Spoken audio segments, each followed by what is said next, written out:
chance to hear Brother Ren sing, and then we're gonna shout out all the cash apps.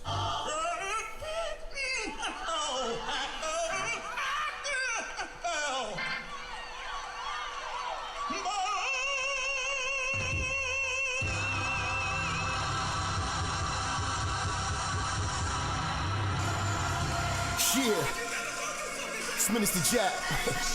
You already know, man. Church is definitely in the building. They fucking with me though. Alright, let's do it. Church check in, church check in, church check in, church check in, church check in, church check in, church on the bitch. Yeah. Church check in, church check in, church check in, church check in, church check in, church check in, church on the bitch, church on the bitch, church on the bitch, church on the bitch, church on the bitch, yeah, church on the bitch, yeah, church check in, church on the bitch, oh, church on the bitch, yeah, church on the bitch, church on the bitch, church on the bitch, church check in, let's go. Minister Jap, it's a new era and niggas is chat. I'm in the kitchen, I'm cooking this crack.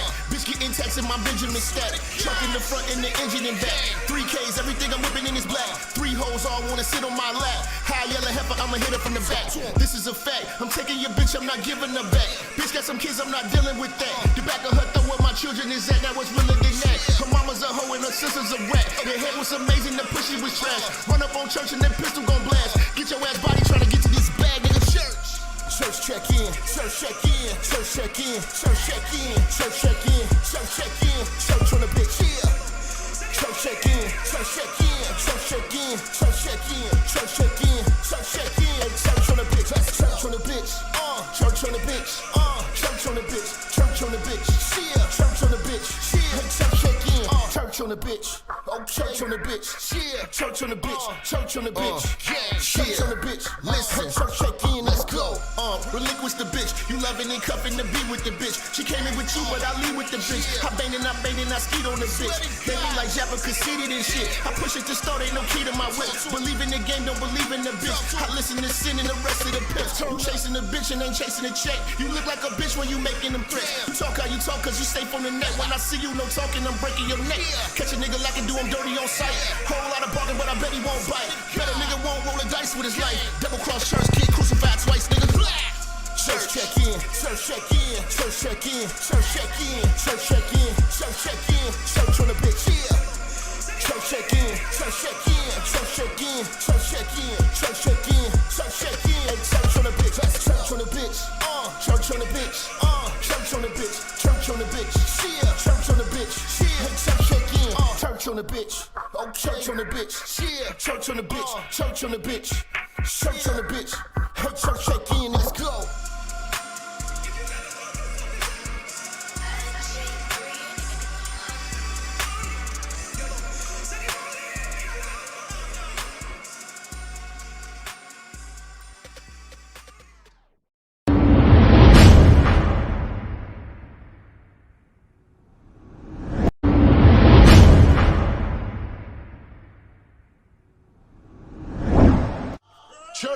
Church, check in. It's your boy, Minister Jap.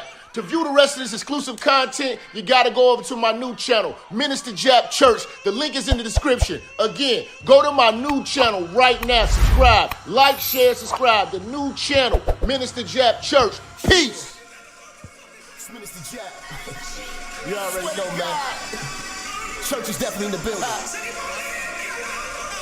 They fucking with me, though.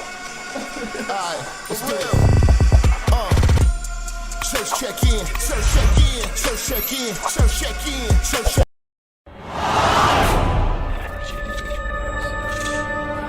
in. Minister Jap, I'm talking to you, nigga.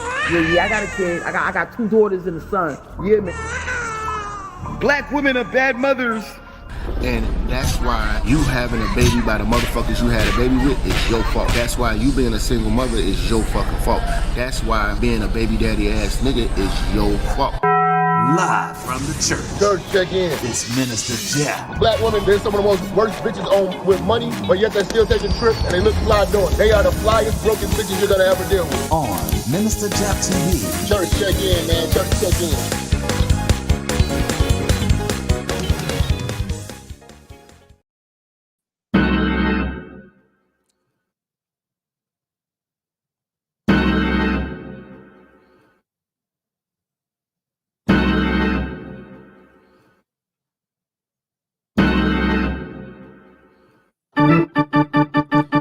are live in the church. You know how we do. Sunday sermon, back to back to back to back to back Jap. You know how we do. The beige nigga with the rage nigga. Let's turn this motherfucker up, man. You know how we do, man. Real topics, real discussions. We here live on a Sunday. Church check in. Church is in the building. Church check in. Talk to me first. All right. Man, I appreciate everybody who came in earlier today, man. We had a fire discussion, man. Salute to everybody, man. A lot of y'all been emailing me.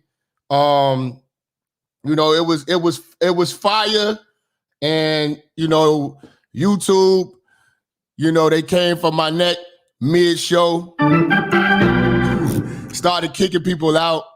You know what I'm saying? Telling me you have to verify and all this stuff to watch it because it's offensive and all types of craziness. You know, because this is a really, really, really controversial topic right now. And a lot of people want to weigh in on it. I'm getting calls. Sarnetta just called me. Salute to Sarnetta. I was going to be on Sarnetta's show. I just missed it. You know what I'm saying? But we're going to put something together because he want to discuss this. Hopefully, if he watching, I can send him a text. Maybe he want to come in and discuss this with us too. But, you know, a lot of people was surprised that, you know, my position on that. Like, listen, man, I support law enforcement. You know what I'm saying? I support first responders. You know, I support those who serve the community, especially our people. And I always tell people that I always wanted to see our people serving our own community, but this was a slap in the face. And this what happened really lets people say, I told you so, Jap. For those who doubted law enforcement, they get to say, I told you so. I told you so. You know, the whole F the police thing is justified when these dudes do that. You know, and it was very sickening to watch that. My heart goes out to Tyree Nichols' family, you know, his child, you know what I'm saying? The mother, his child, his mother, you know what I'm saying? The whole family, man. But, you know, I think that this is a situation where a lot of Black law enforcement, they are now going to be scrutinized by the streets. Now they're going to have to deal with the Starbuckers. You know, this just made their job much harder. Me personally, by knowing cops, you know, correctional officers, you know, sheriffs, firefighters, you know, like I told y'all, I had a short stint in the fire department, but with firefighting. And you know, I got respect for that side. You know, this is a situation where it just made Black men look bad. And we got to take an L for this. And it's up for us. It's up to us to correct it. It's up to us to shift the narrative. It's up to us to truly hold them accountable and do better going forward.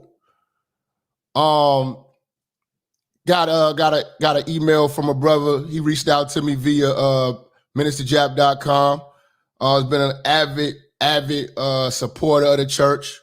You know what I'm saying? Young brother, qualified and certified to actually talk on these on this case, on this whole scenario, and just to give us a true perspective of a young Black man doing the right thing and serving his community, serving the people, serving other communities. Because it ain't just about serving Black folks. When you know got that badge on, you got to say lives are all. You got to say all lives. But this just made his job much harder, and I'm glad that we got a platform that we talk about more than just chicks, just the funny shit. Like when it's time to get real, it's time to get real. You know, and I got nothing but respect for those who wear the badge, those who wore the badge, my military niggas, my truck driver niggas, my men that work hard with their hands, the black man, the free-thinking black man, the free-thinking straight black man, you know, is who we fight for. And I'm glad that brothers like this reach out to me and want to speak on this. So I'm gonna bring him up and let him introduce himself and discuss, you know, his position on this case. Let me get the brother on. Let me see. Here we go. What's going on, big dog? What's up, man? Man, introduce yourself to the people, big bro. So some quick background, 17 years in law enforcement, currently law enforcement. Without giving too much, my legal address is in the city of Atlanta. You figure it out. Long story made shorter, this incident has brought up a lot of stuff with policing, especially for us as black officers. We always kind of had that little shield of we're the black ones. Now, we were coons, we were Uncle Towns, we were sellouts, but we always had that little bit of buffering room that we were the black officers and we weren't the ones you had to be worried about so much. This right here just killed that. This killed it. Yeah. Yeah. So you say you've been in law enforcement for 17 years? Yeah, I came on in 2005, and just giving a whole lot of background. So when I came on 2005, my department, you have to pretty much do 30 years to retire. So we still had people who saw the epidemic of crack. You're talking about guys who policed in the late 70s, early 80s, who were retiring and getting ready to leave when I came on. So you got a dose of a generation that saw what crack did. So for us, in comparison with Memphis, we had what was called a red dog unit. Red dog means run every drug dealer out of Georgia. Whoa. So they come up with these acronyms be crazy, man. So run every drug dealer out of Georgia pretty much was our aggressive drug unit. Back in the late 80s, early 90s, you had what were called open air drug markets. Those markets were pretty much 20 guys standing on the corner outside selling crack. And when they saw the police, they still stand there and sell their crack and they try you. So what they had to do was come up with an aggressive unit to deal with that. That aggressive unit was our red dog.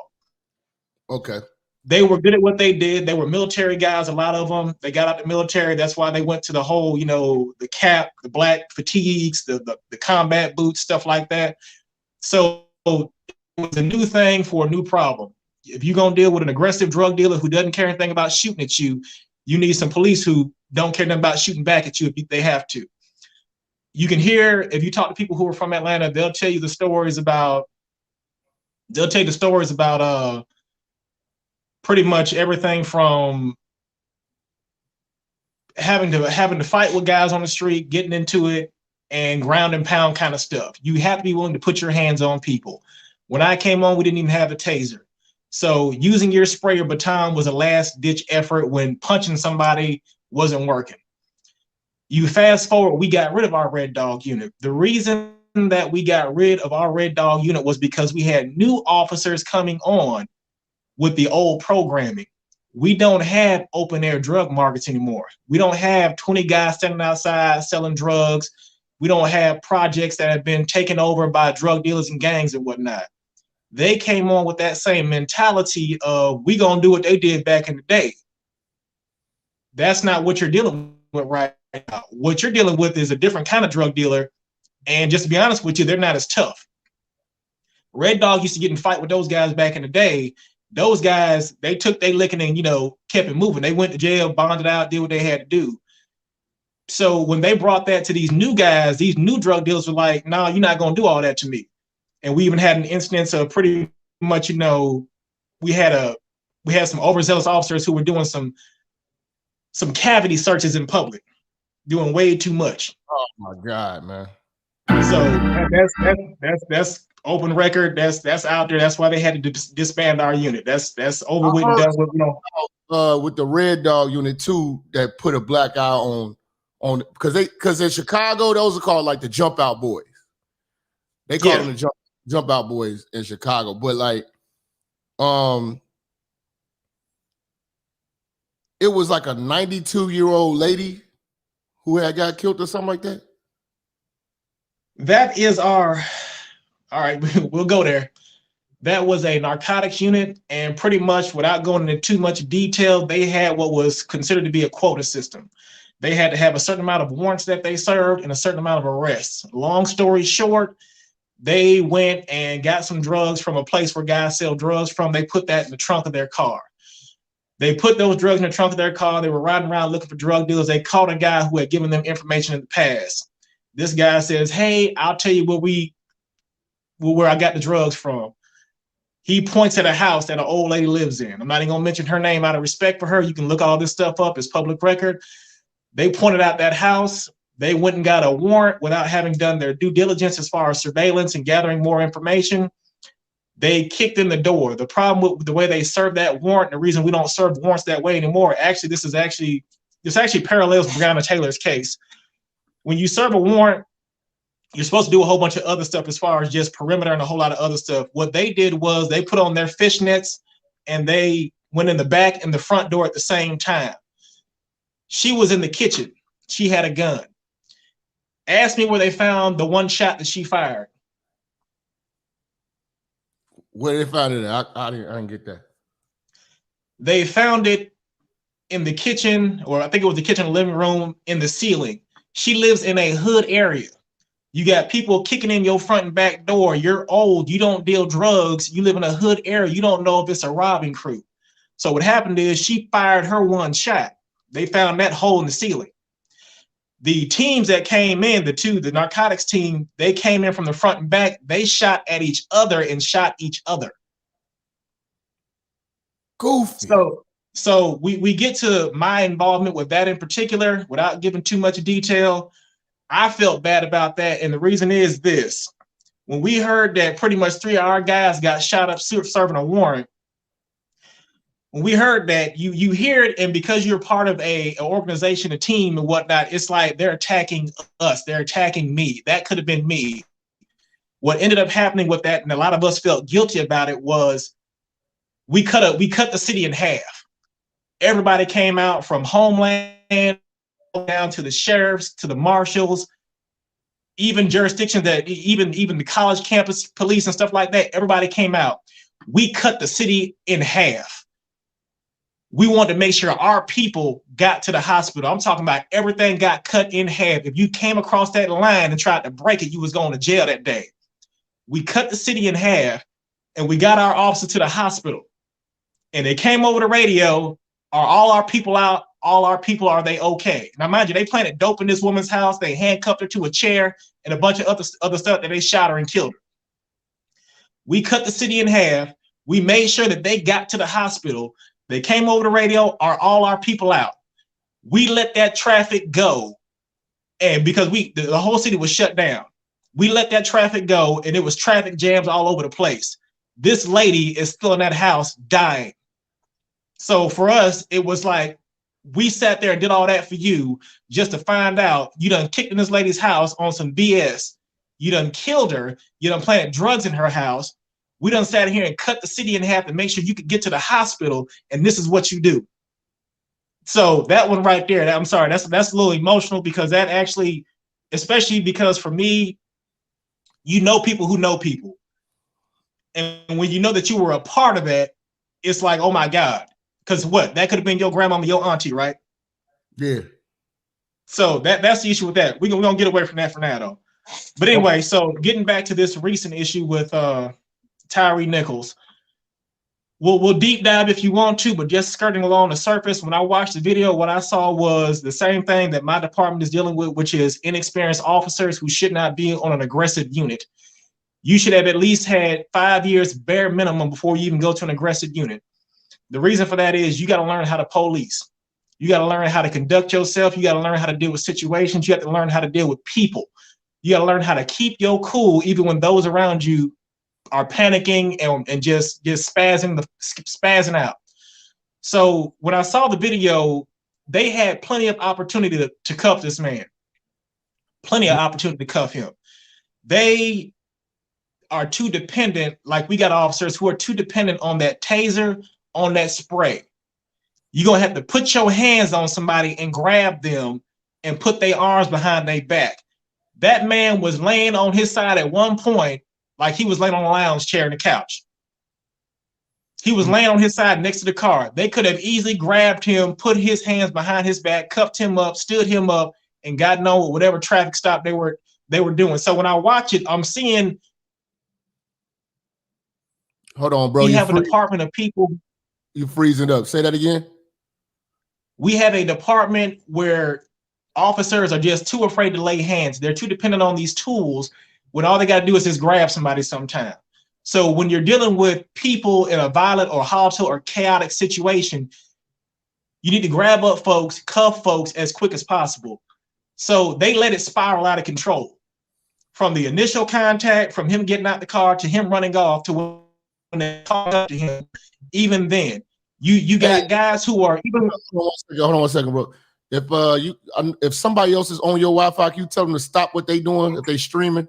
Because it's slowing you. It's slowing you up on the Wi-Fi side. Sorry about that. Okay. Let me. Is that any better? You kind of freezing up a little bit. Is there anything else running on your Wi-Fi? Nah, I'd have to take a moment. You want to take a break real quick so I can try to fix that?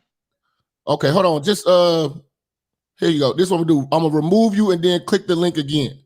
All right. All right. Yeah, I want to make sure that we really hear from the perspective of black men who really walk these streets and walk that pavement and actually do these type of stops. Because there's one thing that I seen on the on that traffic stop is that they didn't call out any type of commands to tell him to do shit or nothing. They just instantly ran up, you know. And I talked to another cop friend of mine. He said, that's the worst thing you do is just run right up to the door. Like, even if he was hostile and he did have a gun, you'd be stupid to just run up to the door and just start grabbing him or whatever like that. You know what I'm saying? So, like, the cop obviously had it in for him. What I was saying, I don't know if you caught that last part. What I was saying is I talked to another one of my cop buddies. He was telling me that the last thing that you should just be doing is just running right to the door and just grabbing the door when you don't even know if he got a weapon on him or anything like that. Like, if he was really hostile like that, it just seemed like it was a real personal thing that dude was on. You heard me? Yeah, I'm back now. Okay. Yeah. Now, go start off where you left off. So what you have is a lot of officers who are being hired, and bottom line, they have no hand skills. They don't know how to box. They don't know how to fight. I don't know if you actually watch the video and you have to look at it. I look at it from an analytical mind because we have to like investigate stuff and whatnot. Those guys, when you even see the punching and whatnot, they don't know how to punch. Don't have good form. They don't know how to punch. They have no grappling skills whatsoever. They weren't able to even grab an arm that was being made available to them and put it behind his back. If you got 5 people, literally you can have one person sit on his legs if he's fighting. Because this guy, he wasn't even fighting like that. That's the other thing that got to me too. Like, he's not even doing all that. I have gotten into it with folks who had a gun in their waistband and were trying to reach for the gun. And I still didn't snap their arm in half when I had to get them in handcuffs. So when you start talking about putting your hands on people and grappling, you're dealing with officers who, bottom line, they have no hand skills. There's a bigger issue. I got to say this. Most departments don't have what is called a pension plan. Pension plans are a thing of the past. I have a pension plan, but on my department, new officers do not have a pension plan.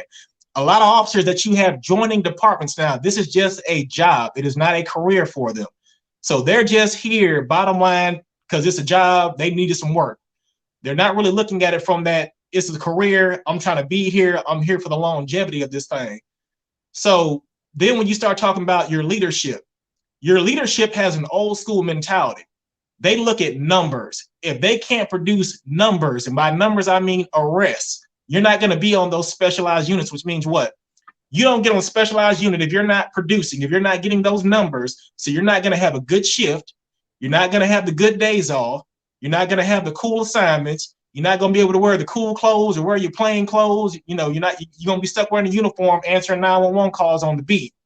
So when you look at these newer officers, because I remember, I think CNN said it, most one of them had was, I think, 5 years on. Normally, in the past, you had to have a bare minimum 5 years to even go to a specialized unit because you had to prove and show that you knew how to police. They're not doing that anymore. How is somebody who's only been in the department for 2 years, somebody who pretty much came on during the 2020 George Floyd riots, how are they on a specialized unit running around in unmarked cars and plain clothes and stuff like that? How are they even in that unit in the first place? They don't know how to police, period. They don't know. You're still learning. You realize when you get into a fight with somebody, once the cuffs go on, the fight is over. That's the discipline. That's what comes with time.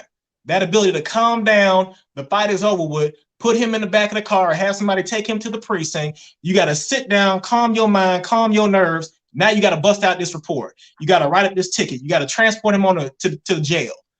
So newer officers being on those kind of specialized units, you shouldn't have them there in the first place. Then when you look at, like I said, the hands-on aspect, they're not stressing in these academies anymore, the hands-on. So you got guys who don't know how to throw a punch, who don't know how to grapple, who once they get hit, and that's a big thing with a fight, everybody got a plan till they what? Get hit in the face. Yeah. They get hit in the face with their own spray and they out there nutting up. You need to learn how to conduct yourself. You need to have some skills. You need to be an all-around officer. That means reports, handling people. That means your physical ability. Those guys were big, but they weren't in shape. Clearly, they weren't in shape. Clearly, they were not working out. They were not hitting the bag. They were not working on their cardio, their stamina, their endurance. So when you look at the video, don't just look at the video and look at it from, oh man, they're beating him up. Look at the inconsistency. Look at the failings of a police department that will put certain people in a spot they shouldn't be in the first place. Then ask yourself, because somebody put them there, who is the higher up who put them there? Oh, they're in that unit because they do a lot of traffic stops. They pull people over, give out a lot of tickets.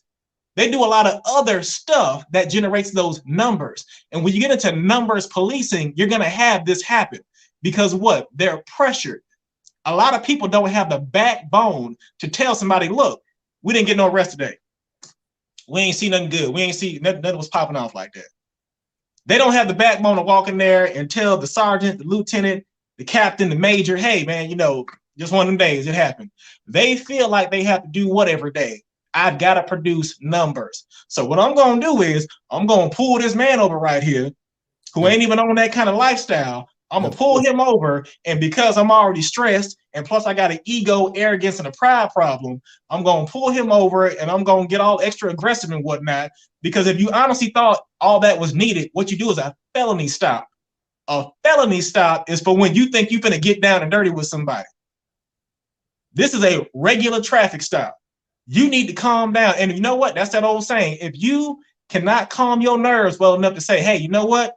I don't need to approach everybody's car like they're about to shoot me.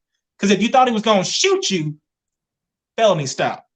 That's not what that was. It is a risk you take in walking up to any vehicle that you pull over that you have to accept as a police officer. And you can't be on 100 all the time with folks.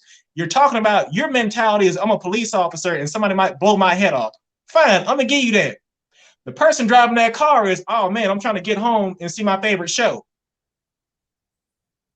They don't have that mindset. Everybody you deal with is not a criminal. Look at the US prison population. It's less than 1%.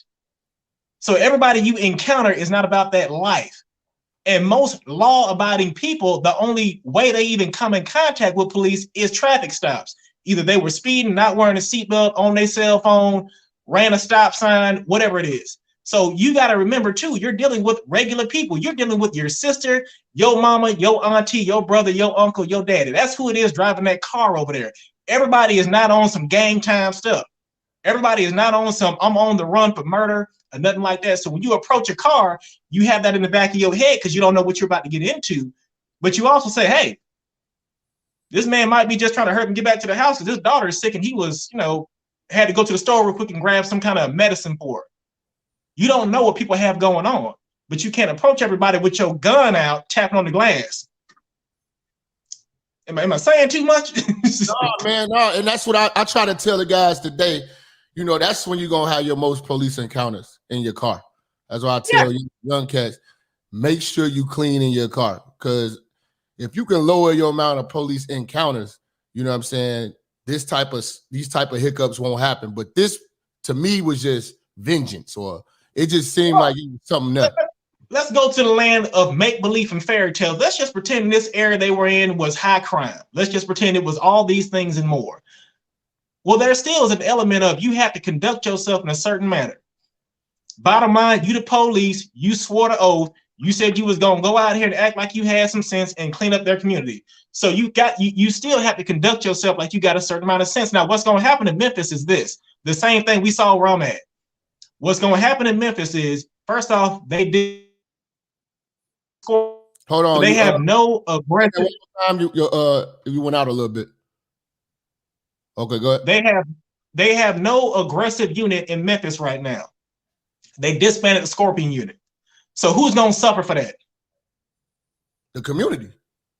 So now your drug dealers, your robbing crews, they know the police are scared. They know there's no aggressive drug unit. They know that even if they get caught, the public is going to be sympathetic to them because what? We just had this craziness happen with these 5 black officers. So now those people in those communities, they're going to suffer because of this. Yeah.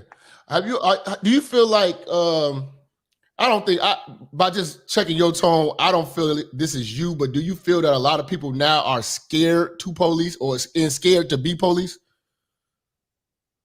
We have a recruiting problem where I'm at now. We are understaffed. We don't have enough people.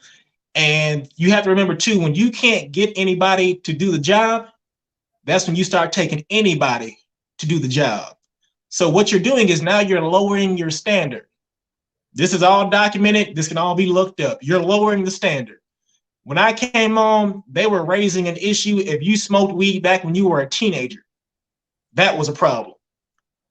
Now, I don't know exactly what it is, but if you ain't smoked the last 6 months. Oh my God. What is this, a security job? It's a situation of you got to. Hold on. It's doing the robot thing again. Because you're on the phone, can you put it on Wi-Fi? Yeah. Because I don't know. It's like it's doing the Beetleborg thing. Sound like a robot. Any other time my internet connection is fine. I don't know why it's a problem all of a sudden. All right, it's clearing up. Go ahead. So you just have to look at this thing from a 360 degree of how we even got to this point where we're at now and what's going to happen in the future. Is Memphis going to raise is it going to raise the pay for officers? Is it going to raise its standard? Is it going to work on making sure that officers have the hands-on training they need as far as being able to just wrestle, box, and grapple? They said you got an Android phone. Yeah, I told you, man. I told you I was going to use the laptop, but I'm trying to use this one because it's high. Nah, man. It'll eventually straighten itself out, man. The information is good and it's definitely needed. And I'm glad that you hit me because I want more young cats to hear it from, relatable police officers. You know what I'm saying? People who, look like us and sound like us. You know what I'm saying? And then when you've been down with the church for years, so it's only right. You know what I'm saying? But I just feel like these guys it's either they really getting off on this, because this can't be the first time. Because as a matter of fact, I did check. It was a few of them. They had there was one guy, he had some type of battery on a complaint 2016 or something. It's, you know, they, you know, do you work with any? Well, I don't want you to say you work with anybody like that. Or I can say this. I can say this much. I'm not gonna say names or anything like that. I can say this much though. I've had my gun and badge taken for speaking out against another officer. They took my gun and badge, put me on the midnight shift. This same officer who I complained on, he kicked the guy in the face when the guy was on the ground, cuffed, and the fight was over with. He just kicked him in the head. And then he sprayed another guy after they arrested him. The guy sitting on the hood of the patrol car, he walks by and just sprays him. And all the other officers out there like, what is wrong with you? This guy who I complained on, I've had supervisors, without naming names, you know, so can't nobody say I say their name and whatnot, who have pretty much tried to fight and bully me. And I've even had my gun and badge taken once, and it had to be given back to me.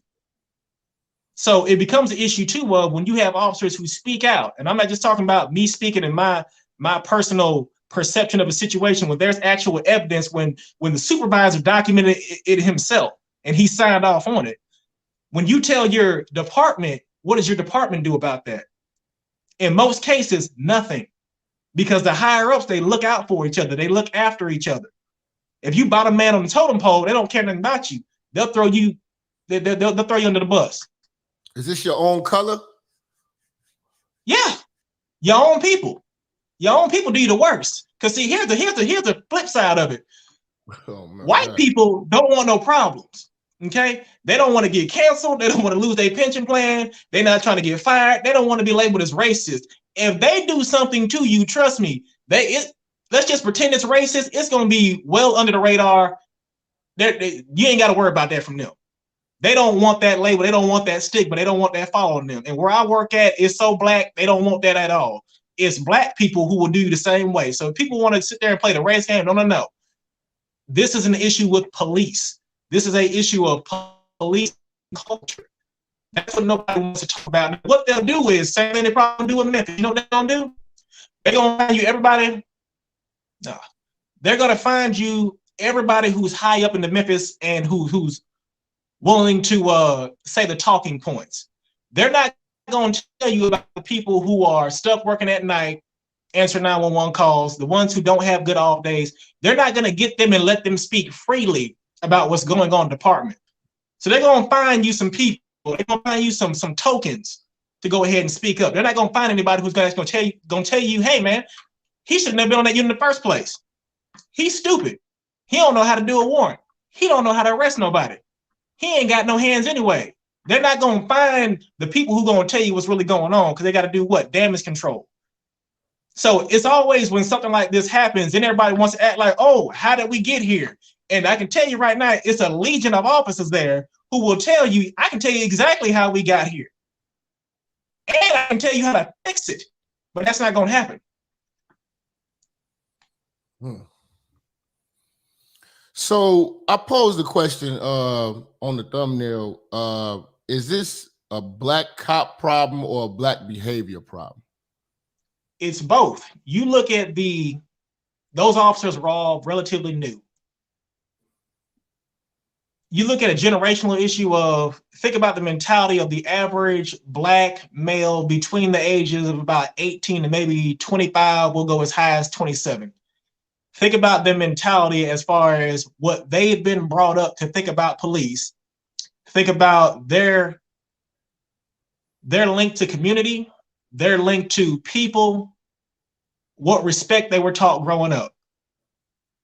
If you weren't taught how to treat people growing up, and someone hands you a gun and badge, and now you have authority, you have power, it doesn't matter what we do in the academy, it doesn't matter what psychological prerequisite we have as far as if you want to join this department, we got to send you to the shrink, they got to make sure you're sane. They're going to lower a standard first off anyway, but aside from that, you're going to get past that. If you weren't raised with good morals, if you weren't raised to be a moral person, it's going to show. You're going to talk to people like you ain't got no sense. When I came on, I guess because of my background,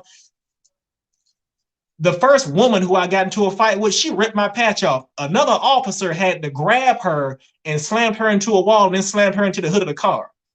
Because I was raised, don't put your hands on women. So when they started acting up, I didn't know. I literally froze. I'm not going to sit there and BS you. I froze. Had it been a dude, we'd have been out there boxing. But because it was a woman, I froze up. That is my upbringing. I had to finally get comfortable enough to actually do something to a woman that's trying to hurt me.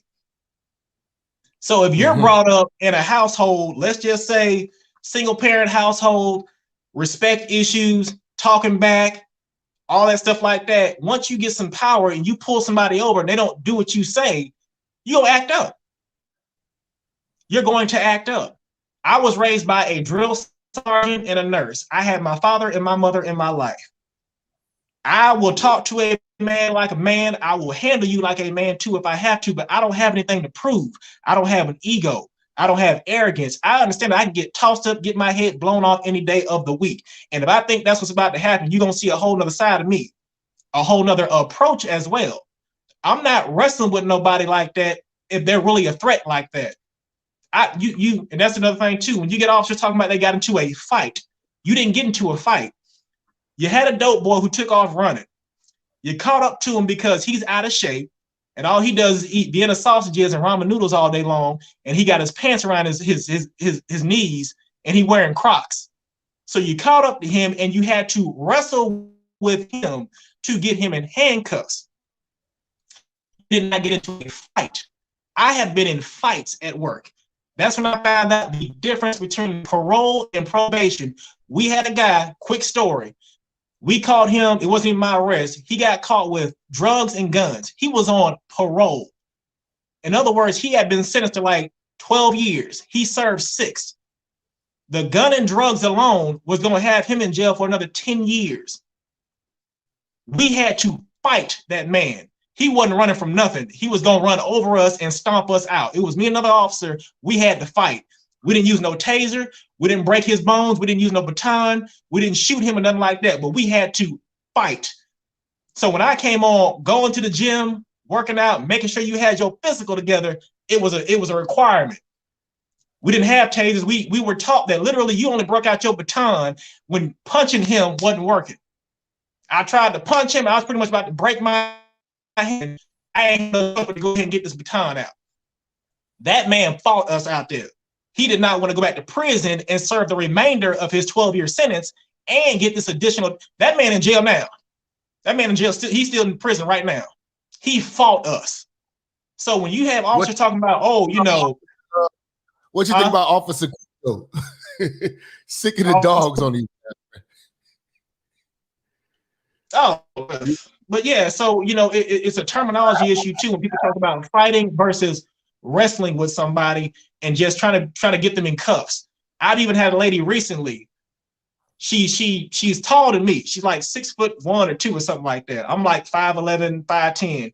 So she's strung out on drugs. She a little crazy and whatnot. Even with her, wrestling with her, I had her arm behind her back and told her to put her other arm behind her back. She refused to.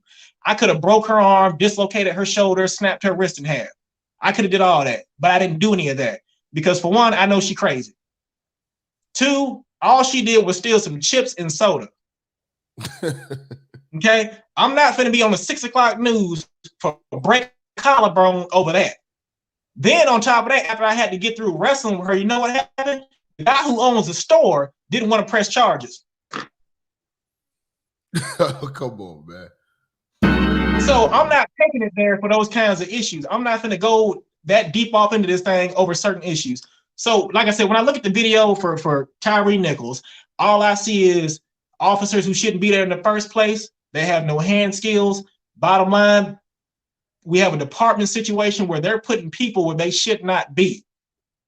Then there's a pay issue I'm sure that they have because most of us are underpaid. So it's a whole lot of other stuff that contributes to that environment, but nobody's going to talk about that. They're going to talk around this whole issue. And even when you look at the whole situation from a national standpoint, Black people in general, had it been 5 officers who were white who did this, what kind of response do you think we would have had versus because it's Black? You're not even seeing a whole lot of upheaval about this because they were black. There'd been 5 white guys on top of that man. You know good and well it'd have been 2020 times 10. But because they were black, go ahead. Violence.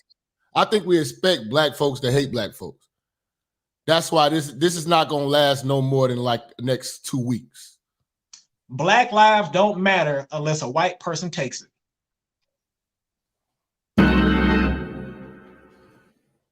That's real. That's real. That's right and exact. They go ahead. They kicked this man and beat this man.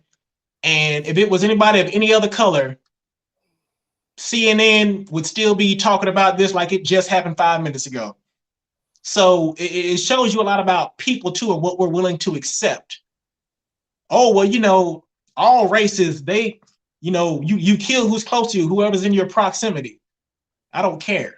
You want me to worry about the small fraction of white people who have killed somebody black, and you want me to ignore the thousands of black people who kill other black people. That don't work with me.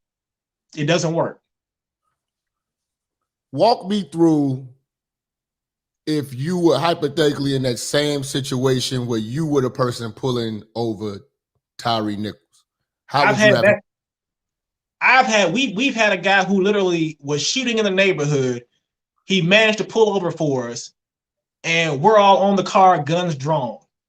He's got a gun to his chest. I'm not going to say the officer's name. The officer's holding a gun to his chest, telling him, stop reaching. And he's looking the officer in the eyes, and he's still reaching.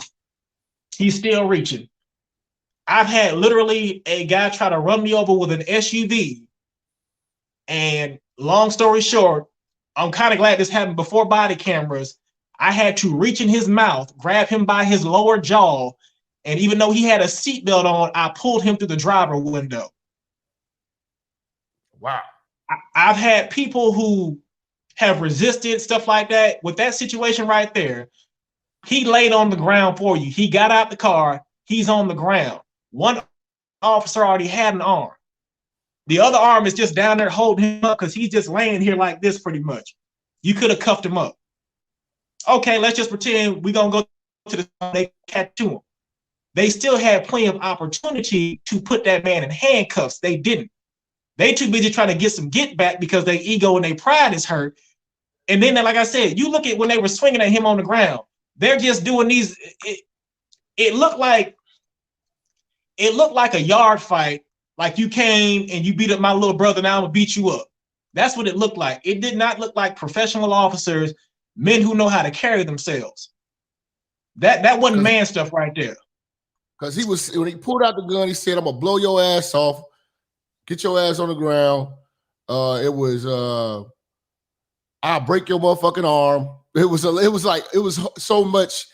It really was. It was just, I felt like that was some street shit, or like some bouncers at a strip club when the bouncers finally get to fuck somebody up for touching the girls or something like that. All the rumors are coming out now. Some people are saying that these guys were all gang members. Now you're going to have your conspiracy theory and all this other stuff coming out because people are trying to make sense of it. And sometimes the easiest answer is the correct answer. The easiest answer is simply they should never been there in the first place. They should have been police officers. They're not built for this. And see, for me, this just giving you more information about me. Early on in my career, I got into it with over 3 or 4 people who had full-blown AIDS. I ain't talking about HIV. They had AIDS. They were in the hospice program. So I don't like touching people on a personal level because as far as I'm concerned, you a zombie. You want to bite me. Mm-hmm. I had to literally take a medication known as Calitra. All my hair fell out my head because I came in contact and had to fight with and wrestle with a guy that had full-blown AIDS. I had to take that medicine and all my hair fell out. My scalp is still messed up now from that. That was back in 2007. Me personally, if I got to put my hands on you, I'm trying to be quick about this thing. I don't like touching people at all. I do not like putting my hands on folks. I will talk to you all day long. I will do all the, trust me, I'm going to do some de-escalation because I don't want to touch you. How should the Tyree Nichols situation from the stop have been handled? from your eyes? Like, give I me a look at run. the actual. I'm looking at the charges they made. Well, how was it properly supposed to be done? If it's a regular traffic stop, we've all seen it. You just walk up to the car, you know, you do the whole fingerprint on the back of the car. You walk up, hey, I'm officer whoever. I pulled you over for. You always tell them who you are and what you pulled them over for. So that way it's just clearing this out the way now why I'm even stopping you in the first place. You get ID. Let's just pretend it goes the way that situation went. It still doesn't warrant you doing all that because there's a totality of circumstances, and that's when we get into this whole legal jargon stuff. They charged those officers with kidnapping and murder. They have not mentioned yet why that vehicle was pulled over. Obviously, it was some BS. Quick lesson. So what a lot of officers do in my department, we do what's called non-moving violations. Non-moving violations are you don't have a tag, your registration is suspended or expired, you don't have insurance. These are what we call solid charges. You're not arguing with me at that point. You riding dirty. It's different from when you start talking about stop signs, cell phone, and you not wearing a seatbelt. I got to come to court and argue with you on seatbelts, stop signs. Oh, well, I did come to a stop. No, you didn't. Well, no, we're not going to have an argument. What a lot of officers do now is they do a solid charge, which is indisputable. You don't have registration. You don't have a tag. You don't have insurance. This is not up for debate. So the simple fact they can't tell us why that vehicle was even pulled over, it speaks volumes. Yeah, I tell people it's so many rules. They say rules of the road, but it's just rules of the car. The car is the easiest way to get messed with by the police, period. Like, that's when you're going to come in to any interaction with them. Because it's so much shit from the seatbelt to the windshield. If a windshield crack, if in Chicago, we got the license plate sticker, and we got the city stickers. That's three things that all got to be up to date.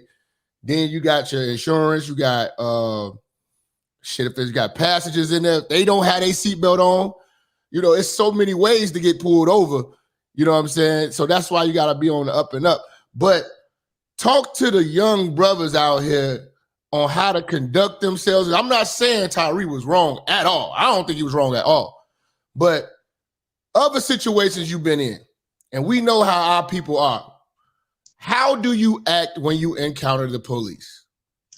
The few times I have been pulled over as a police officer, what I literally have done, I shut the car off.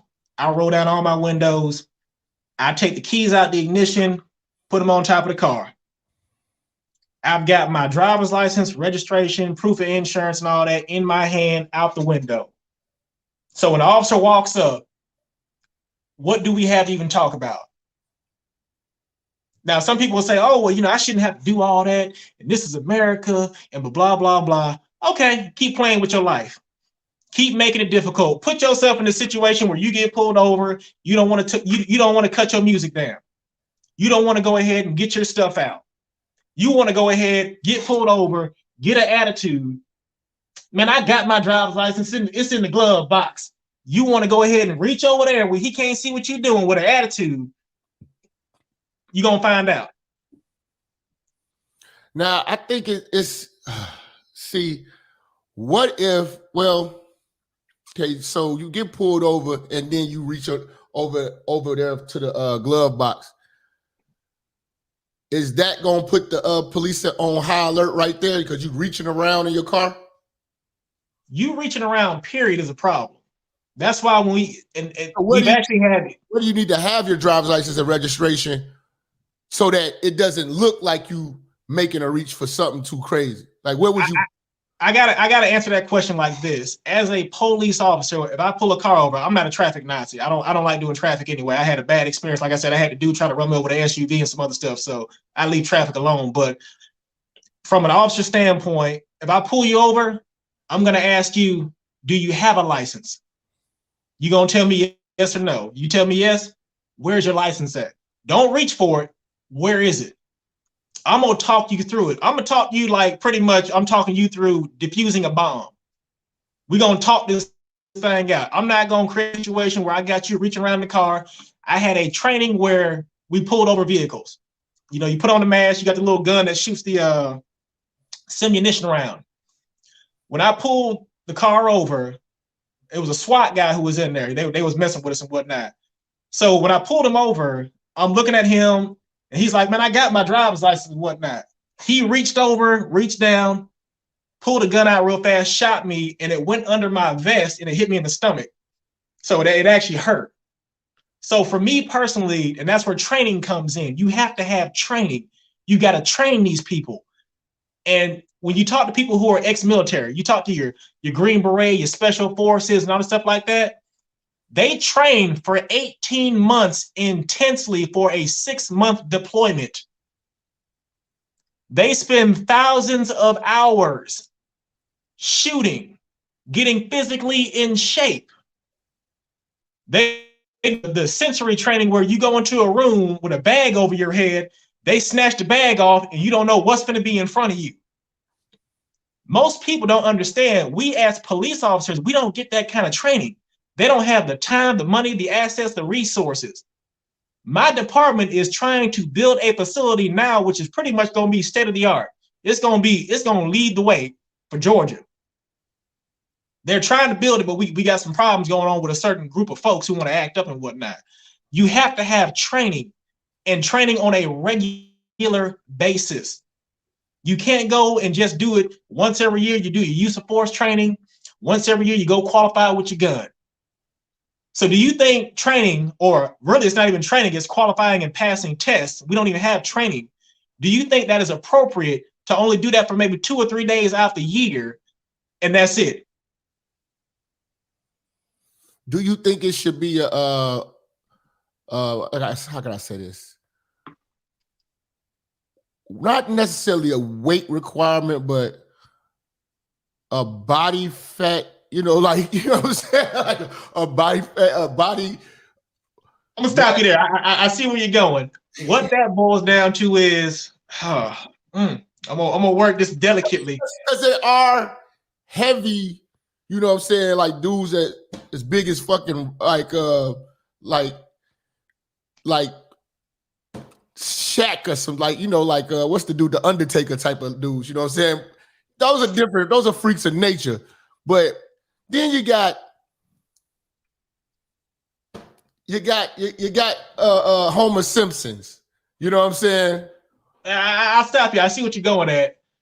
When I came on, there's one guy in particular. He's technically, it wasn't special force. He's a sapper. They do demolitions and whatnot. Big guy, strong guy. We all used to meet up at a park.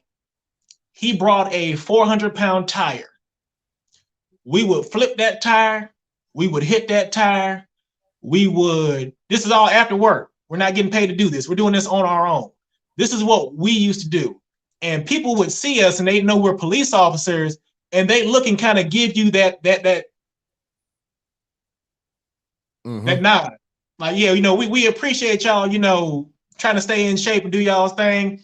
We chain the tire up to something or whatever deal was, and we leave at whatnot. Officers now, because of the day and age we're in with the political correctness, if my department instituted any kind of a physical fitness requirement, immediately you'd have at least 20 to possibly 25% that just bottom line wouldn't even be able to do it.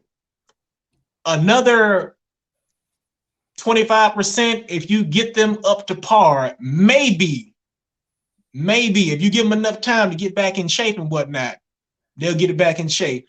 The reason we don't have that requirement is because then you get into that male-female aspect too.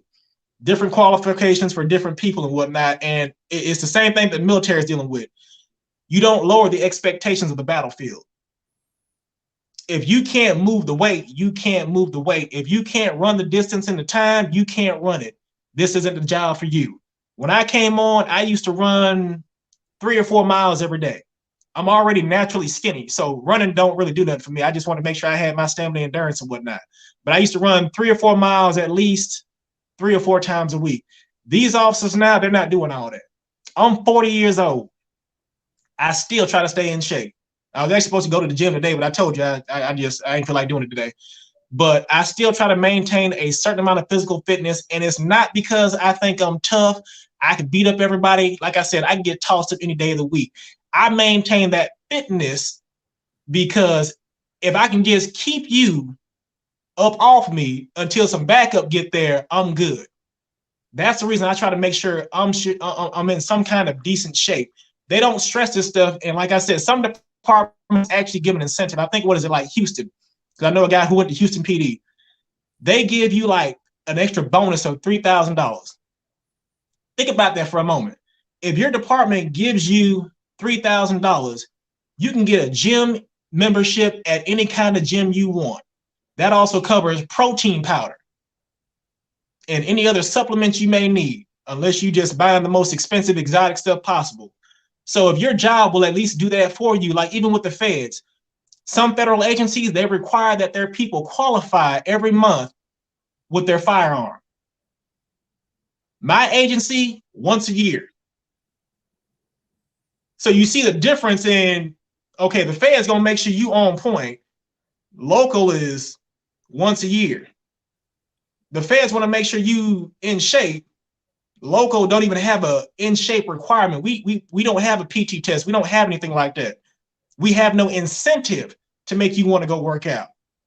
We got people on our specialized units, and their gut is hanging over their belt. Yeah, man. See, and that's not a good look for police. You know what I'm saying? And then those guys, they get to, I guess, clog up the pipeline for the people who really, you know, taking the job serious. Because obviously they don't take it very serious because they don't take their body serious. You know, I'll get more personal with you. A lot of us, what you have now, we have a department that's becoming top heavy because a lot of people are promoting up. And a lot of these people who are promoting up, they haven't done anything.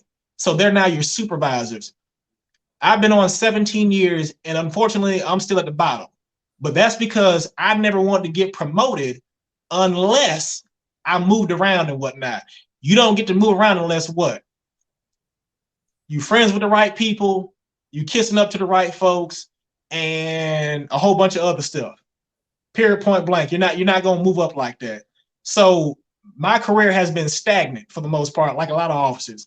We got some officers who their entire career, they've been working on the night shift, answering 911 calls. They're stuck. They can't get out of it.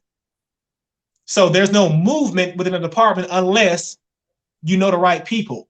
Now, how can they fix this? Everybody should have to take a bite out that sandwich. Trying to keep it PG because I know they got them strikes going on. Everybody should have to take a bite out that sandwich.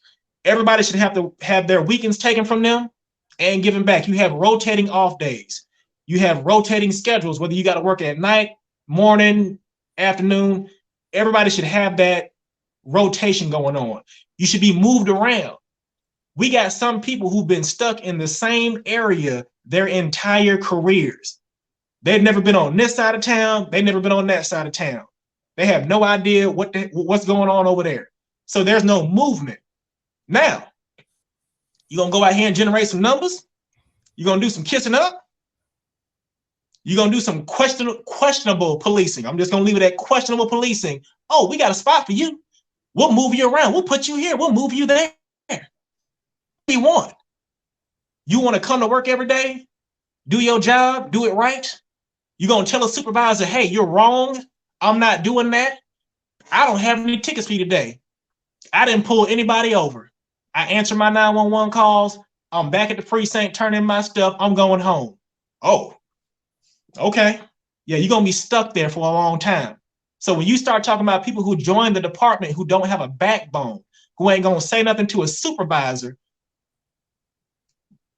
you get the Scorpion unit. Let me ask you this. It's a very, very, it's touchy. I want to be very, very careful on how I ask it and how you answer it. But do you fear the dynamic of working in this culture that we have now with the opposite sex directly? I can tell you because we actually have a case of it. we had a female officer who had a male partner. He was fighting. Her reason for not jumping in was she said it was a fair fight.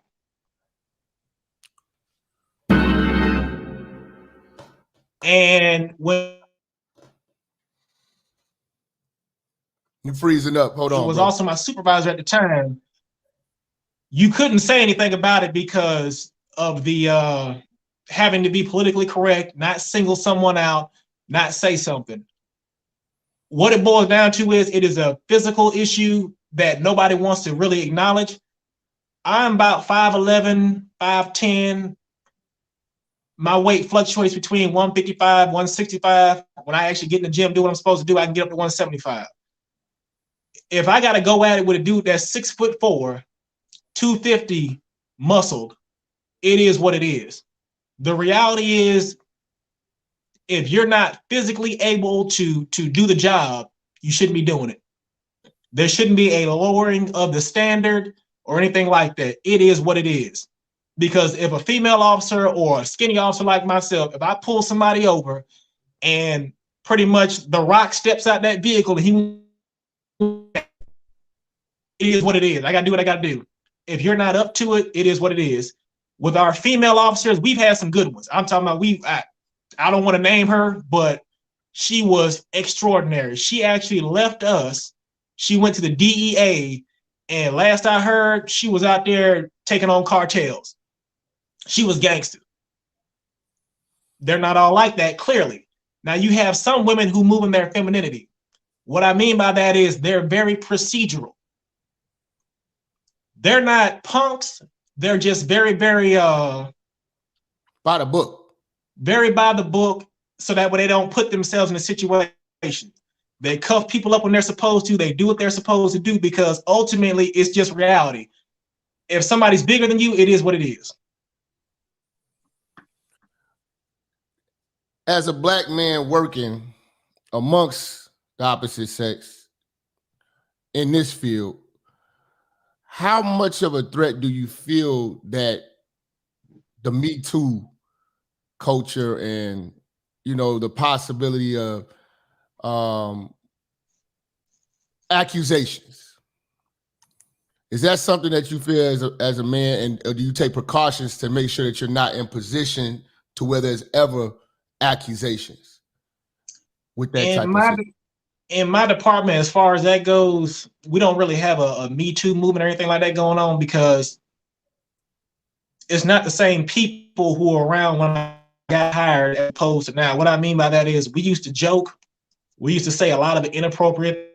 I'll be honest with you. We used to say just a lot of, if you could have recorded that, you could have made money off of it. But it was a family thing. We used to talk trash about each other. You had the gay officer, you had the lesbian, you had the soft officer over here, but it was a cohesive unit in that we were like a family. We loved each other. We knew each other's strengths and weaknesses. You can't joke with people like that anymore because you don't know what these people are on no more. Now, you know the ones who you can talk to like that and y'all do that, but the ones who we got some people who you might want to keep it moving.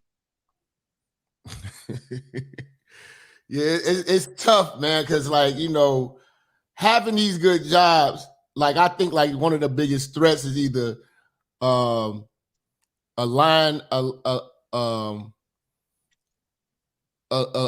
person that, okay, if it was retail, it'd be a customer.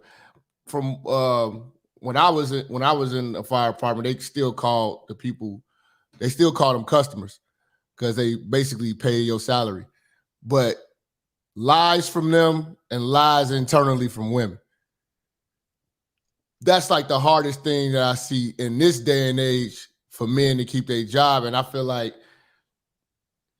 some guys may not do the right thing or do what's necessary because they scared of what this woman might say or possibly have over them. So like, I'm not sure like if you ever dated any of these cops or you've seen like bad dating situations where it pretty much is putting a man's job, his job is basically on the chopping block because he's dealing with a disgruntled woman and he's got to do whatever she wants at the workplace to keep it, you know what I'm saying, to keep her cool. You know what I'm saying? It's okay, quick example. So we've had everything from a supervisor who got promoted and decided he was going to send pictures of himself to his subordinates. They got rid of him. We've had a female sergeant who had a very questionable situation erupt at her personal home, and the officer who was involved, the guy, he don't even know if he was drugged. So it becomes a question of you know something about people. Don't none of this stuff just happen. Okay, you see it coming out. They're breadcrumbs. You see this stuff coming. You know who to deal with and who not to deal with. And you just have people who, bottom line, they use bad judgment or they thinking with the wrong head. Dig discipline, fellas. What you think about that situation with the white lady cop and all of those cops she got fired? See, that situation, it just lets you know you're dealing with sloppy people. You know, the only reason that was an issue is because she was doing it on the clock. Oh, I didn't know that. I thought that's why it was an issue. If you take this stuff home and you decide you want to get banged out by everybody at your house off the clock, that's just what you do. She was doing this stuff on the clock. That's why it was an issue. Yeah, I definitely don't think it was worth it for those dudes even. Well, yeah, shit. They was on the clock, so everybody got to go. Everybody got to go. Yeah, man.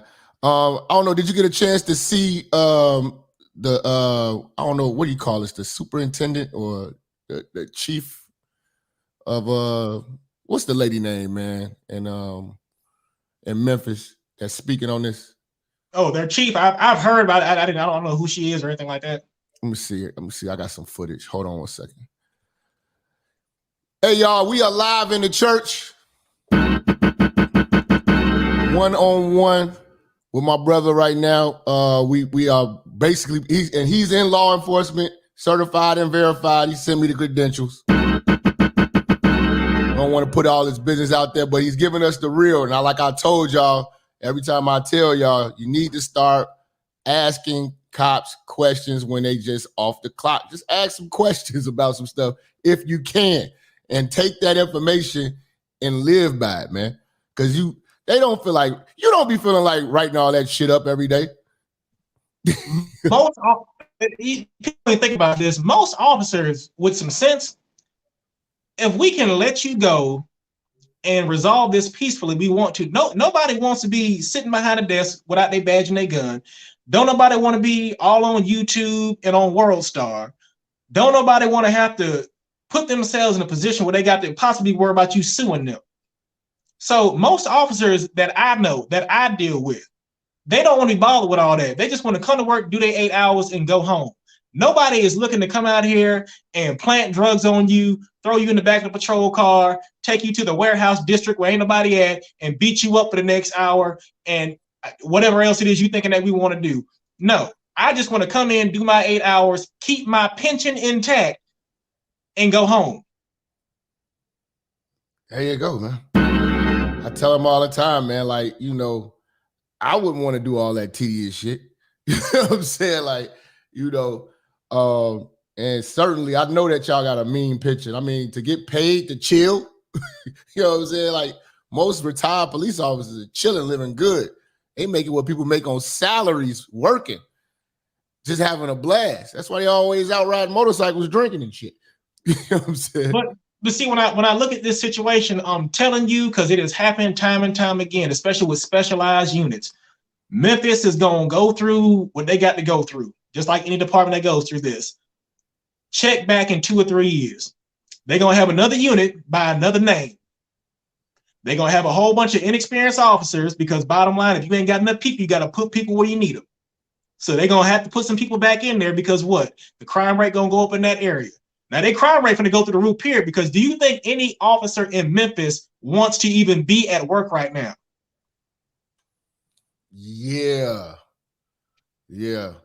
Do you feel like, another thing, you saying since y'all understaffed, y'all overworked, Do you think that policing is falling off because these guys are overworked and they're like, man, screw that shit? You know what I'm saying? Like, I'm gonna qualm that right now. We have, this ain't official, this is just what's known. We have what's called a mental health day.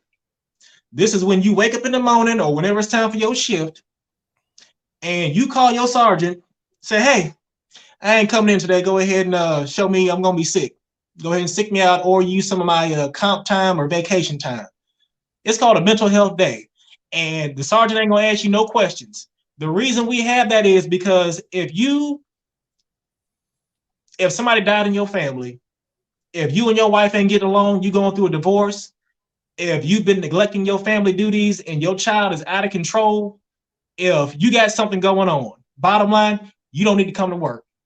You're going to come to work, somebody going to get in your face, they going to say something that may be personal, may not be personal, and you finna nut up because we're people too. So no, you take a mental health day. If you think you can't come to work and deal with it and cope with it, stay home. Otherwise, you're gonna find yourself on the news. Do you encourage more young black men to become cops? Would you? It's a double-edged sword. I look at it first, you gotta take care of yourself. If you're gonna join a department, you need to make sure they have some kind of retirement plan for you. If they don't have a retirement plan outside of a 401k type plan or the hybrid plans that they have now, because people are talking about, I got a 401k. Have you seen the market? Have you seen the economy? People are having to come out of retirement because what? Stocks are down. They ain't making no money. I have a pension plan. If I leave my department right now and decide I'm going to become a wino, every month for the rest of my life, I'm going to get a certain amount of money to go buy my alcohol with, period. Whether the market is good or not, it's going to be drinks on department. So if I was going to tell somebody about getting into law enforcement, you first have to ask that question of what do you want to do? You're not going to be taking down mob bosses. You're not going to be catching a rapist or a murderer every day. You're going to have victims who aren't even real victims. You're going to have people who put themselves in stupid situations. You're going to have repeat offenders who get out every couple months and come back out and do something stupid, and then they go right back to jail or right back through the system and whatnot. So you got to ask yourself, what do you really want to do? When we all came on, we had this thing in our head that, I'm going to come on and I'm going to be in a uniform and then I'm going to work my way up. I'm going to be a detective, and then I'm going to have to go late night to some club and talk to a mob boss and tell him, hey, I know what's going down. No, it's not going to happen like that. You're going to be dealing with Keisha, Quarknisha, Dookie Tavius, and all these other folks with the usual drama that they have in their lives, the usual BS that they have created that they're going to suck you into. You're going to arrest somebody who is clearly wrong, clearly guilty. They're going to sit there and talk trash to you, and I want to talk to a supervisor and all this other stuff. You're not about to do what you think you're about to do.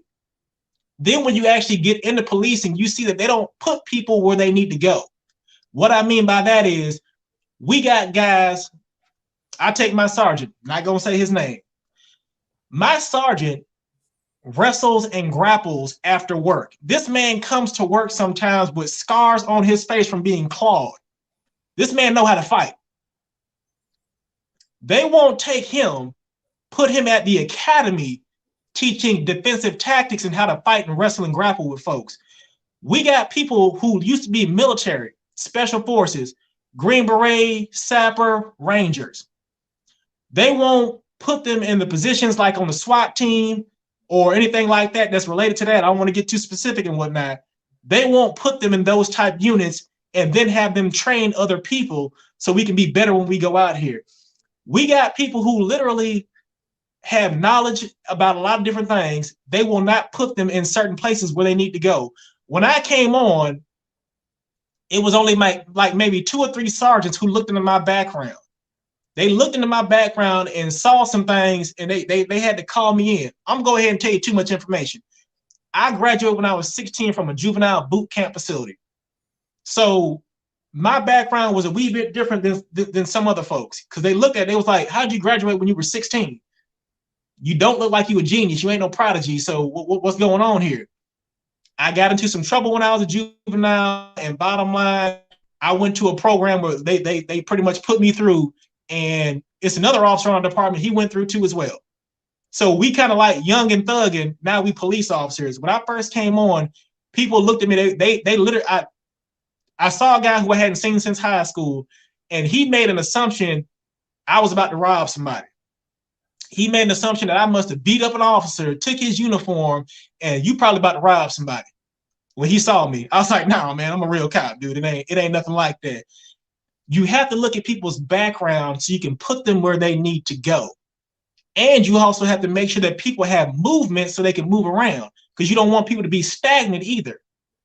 You don't want people to only know one side of town.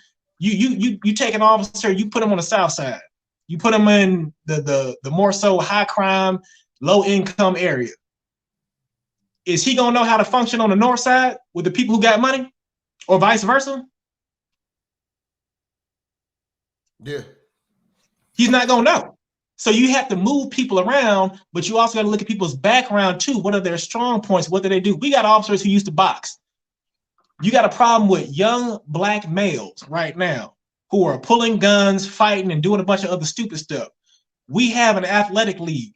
Why don't we get all the officers who know how to throw a punch and box, and get all these young guys who we having problems with, these young teenage males, start a boxing program? Because one thing you learn about children, especially young males, is that aggression, that testosterone, all that. We don't live in a society where you can go out into the world and be the aggressive man of the past, of hundreds of years ago. Ain't no go out there and join the militia, the military, and go shoot and kill people. They need an outlet. Boxing can be that outlet. But because you're talking about a bunch of politically correct stuff going on and putting people where they don't belong and not talking to your actual officers, this is what happens. How do you feel about other races policing in our neighborhoods, and how do you, as opposed to us policing in our own neighborhoods? Okay, we'll go black and white first. So where I police at, it is very black. However, I don't want to say that, but however, the demographics have changed. The city is technically no longer majority black. However, it's still got a lot of black areas and whatnot.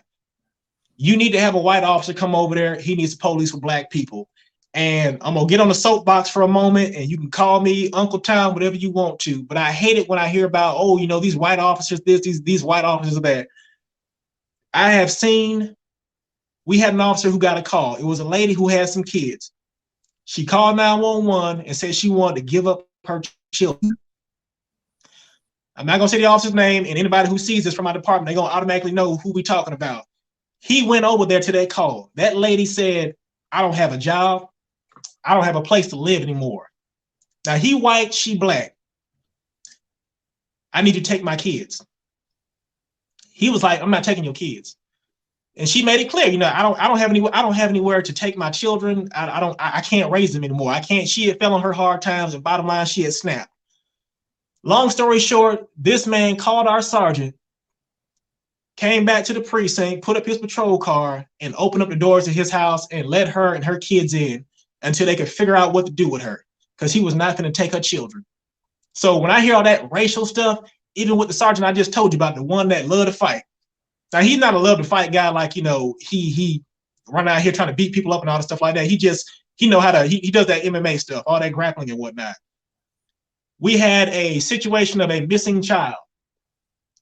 Long story short with that, the girl just skipped school. The reason she skipped school is because she was kicked off the bus. She wasn't allowed to get on the bus because she was acting a fool and acting up and whatnot, trying to show out and whatnot. So she got suspended off the bus or whatever, but she could still go to school.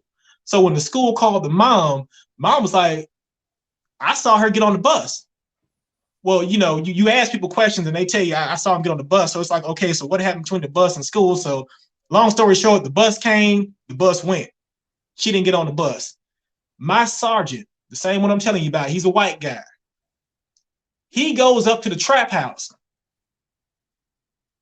Yo thugs and whatnot. He lets them know, hey, we looking for somebody. I don't care nothing about what y'all got going on right now. I'm not even here for that.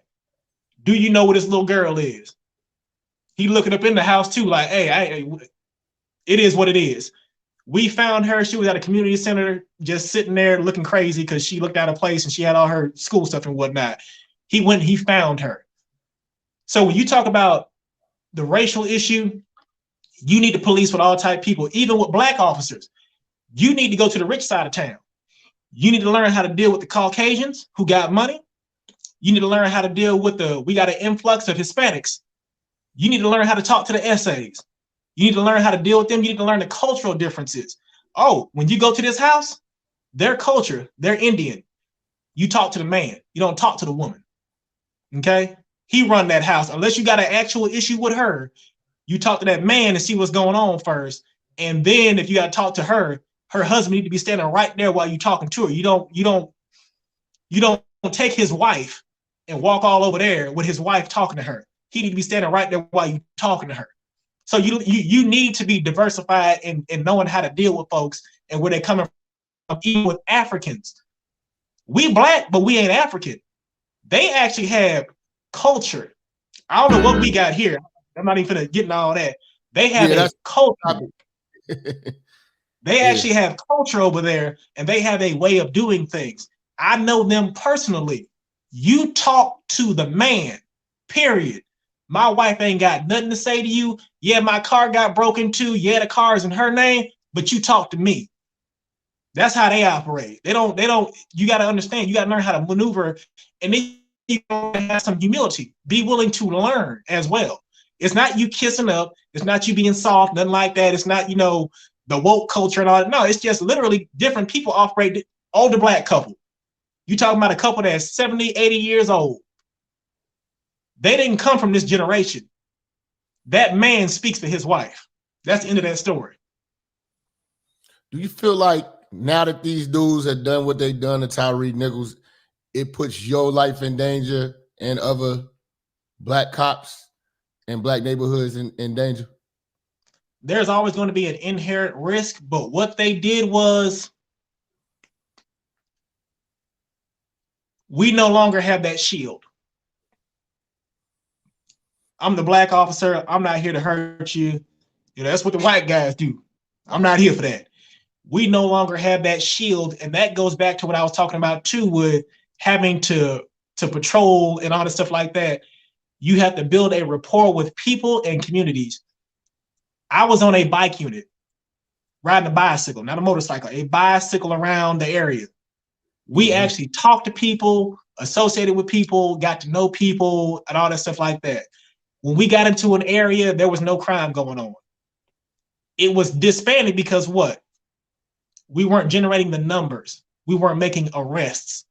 So because we weren't arresting people, they didn't see the usefulness of it. Whereas the businesses and people who we dealt with and talked to, they appreciated us knowing that randomly at any time, the police might be riding through on a bicycle. They appreciated that. Because the higher ups, hence the police presence is what it's supposed to be about, keeping the peace. You know what I'm saying? So does that go back to politicians? Because I know it dwindles all the way up. They want these numbers to see that. So do they have to show crime to show, show crime on paper to show that we're doing well? Or, you know what I mean? Like, if they don't have arrests on a piece of paper to show somebody. Yeah, what I'm saying is, if an area is doing good, is that actually bad? It depends on what you define. They look at crime stats and they have their own way of interpreting it. They don't see the usefulness of anything that does not generate numbers of arrests. If it doesn't have arrest attached to it, it doesn't exist, period, point blank. So either it is to never have peace. That's fucked up. It's a numbers game. It's a numbers game, and if you don't have the numbers coming in, bottom line, that's why, they'll call you in the office. I've had it happen to me more than once. It don't happen no more because they know I'm not playing that game. But I've been called into the office because, hey, you're not doing enough traffic stops. Why is that? And what they're doing is they want you to slip up and say something like, well, because most of my crime is people breaking in houses. and people selling drugs. And because I'm in a patrol car in a uniform, when they see me, they're not breaking houses and selling drugs. And when I drive off, they're breaking in houses selling drugs. There's nothing I can do about that. Well, you need to go ahead and pull more people over. Now, let me tell you something about that too. We have a chase policy. And pretty much the chase policy is they don't want you chasing that. Anytime somebody give you 10,000 rules on how you're supposed to do something, they really don't want you doing it. So you want me to go and pull over all the law-abiding people who are willing to yield to law enforcement and give them tickets, harass them pretty much. So me pulling over all these cars, how's that stopping those burglaries and robberies? Oh, well, they see more cars in the area. Really? Because the stats say something else. People still getting robbed and all this other stuff. They still out there selling drugs. So what you talking about? And you said the traffic stop is pretty much the most dangerous part of your job. It's the most, the risk, the possible risk of danger. I wouldn't even say the most dangerous or risky. It's the most unknown. Because when you pull a car over, you don't know what that person has going on. If you get a 911 call, you're being told at least a little bit of information. Okay, so you at least know what's going on because there's an actual complaint being made. Yeah, or if you make an arrest because you saw somebody do something, you got an idea what's going on. The traffic stop is you don't know. Most people don't realize, but the real criminals, they're not stopping for us. They're speeding off. So then you pull over regular people who have been indoctrinated by media to hate police. They have been indoctrinated that, oh my God, I don't want to be Sandra Bland. Oh my God, I don't want to be Tyree Nichols. So mentally, they're gone. They're thinking about just, I don't want to be killed by this officer who is pulling me over. So when you pull them over, they're tense, they're combative. You have to calm people down. But the officers, because they don't understand that concept of, you got to talk somebody through it. Talk them through it like you helping them defuse a bomb. Tell them which wire to grab, what cutters to use, tell them how fast they have to do it. You got to hit this wire, and you got to talk people through, because to be honest with you, if I got pulled over and I believed what the media told me about pretty much police killing people left and right, I'd be paranoid too. I'd be scared too. Even when the average person, even we as police officers, we joke about it. When the police get behind you, does your heart rate not go up? Yeah. So if I'm a police officer and I'm telling you that even when I've been driving and state patrol or local PD has gotten behind me, my heart rate goes up. I'm the police and I know how to conduct myself. My car is good. I got a driver's license. That happens to me. So the average person, let alone somebody who, man, I couldn't afford to pay my insurance this month. I had to pick between the rent and paying the car insurance. I know I ain't got no car insurance right now. I was going to get it back on there in a couple of days. And this dude is about to pull me over. He about to pull me over. And Jesus, you got to understand. That's what I'm saying. With the traffic stop, you don't know what you're pulling over.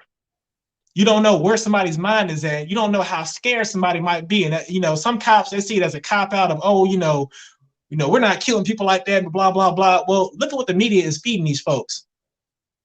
They don't see it the same as you. And I have to explain this, especially to new officers. Stop looking at stuff through police eyes. Look at it like before you ever thought about becoming the police, how you felt about the police. That's how you need to see the world.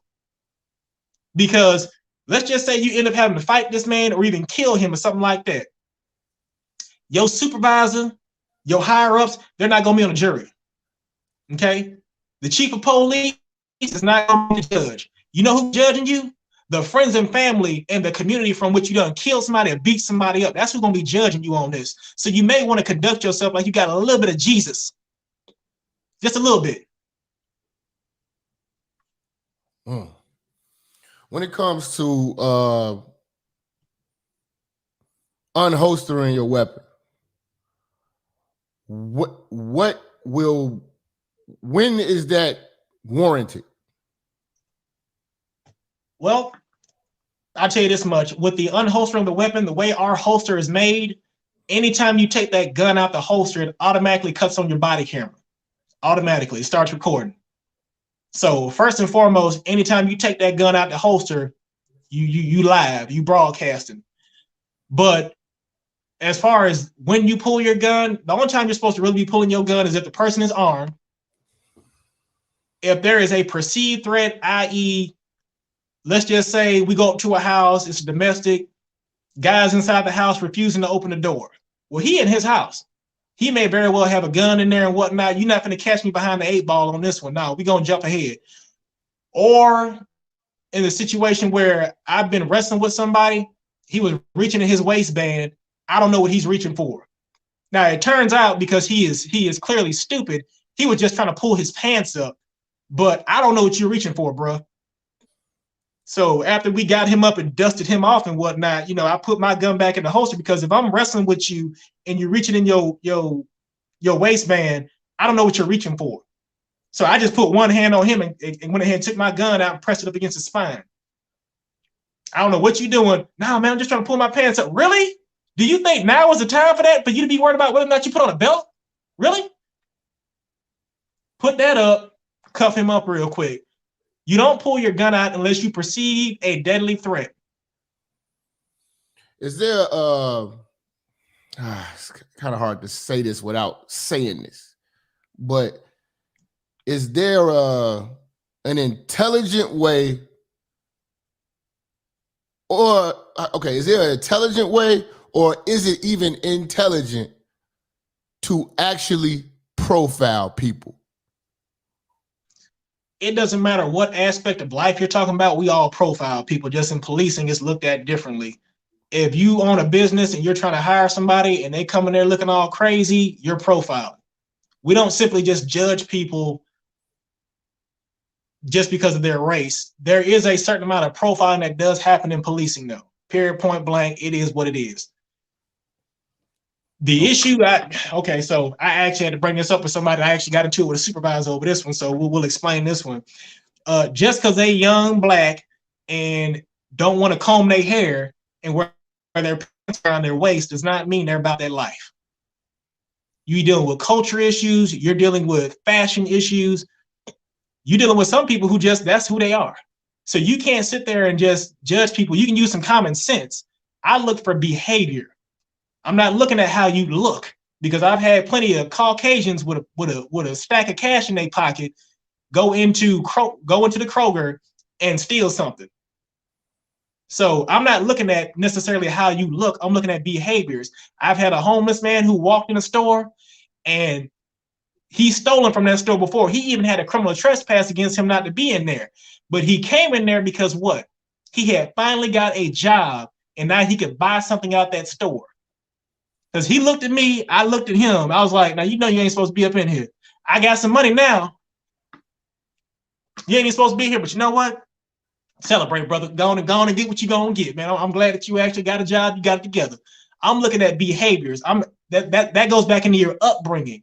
If you're raised a certain way to look at certain people in a certain manner, whether you be rich, poor, whatever it is, you're gonna take that into your policing. Once again, I was raised by a mother and a father. And in particular, I went to church. We dealt with everybody from gay folks, homeless folks, crazy folks, and just people living their life. So for me, I've never had that issue. We'll even go to the interracial. We'll bring that in for a moment. I didn't know I was black till somebody told me. I grew up on a military base until I was 10 years old. I didn't know I was black. I mean, I know I was black, but I didn't know I was black until somebody told me that. That's upbringing. You're in an area where they just treat everybody. The like people who live, the kids who live next door to us, their dad was as black as night. Their mama was German. The ones who moved in after that, it was a white lady and a Samoan guy, and they had some little brown cute children and whatnot. So for me, it didn't click in my head until I moved to Georgia till we came here when I was 10 years old. That whole racial aspect of things. When I came here, here's some culture shock for you. You're talking about a 10-year-old whose dad got out the military when the Soviet Union fell. A 10-year-old who goes to Southwest Atlanta. And I'm in school, and my teacher is a black man. He's scruffy. He's not shaved. his gig line, you know, your buttons on your shirt supposed to line up with your belt buckle, right? Yeah. He ain't got no gig line. His clothes aren't ironed. So when I had a little issue at school, my dad had to come up there because I told that teacher, I said, you don't present yourself as a man, you can't talk to me. Period. You need to talk to my dad. That's fine, sir. I understand. You need to talk to my father. That's what you need to do. When me and my sister, we were in the same room when we first moved here before my parents bought the house and everything. That was the first time we heard gunfire at night. We were used to cannon fire because we moved here from Fort Hood. That used to be the biggest tank base in America or whatever. We were used to cannon fire. But when we moved here, and the first time we heard gunfire at night, we was like, what was that? So culture, I'm black. I'm now dealing with black kids going to school in Southwest Atlanta wearing cross colors, braids, all kinds of stuff. Oh man, culture shock. Wow. Yeah. Now, how do you?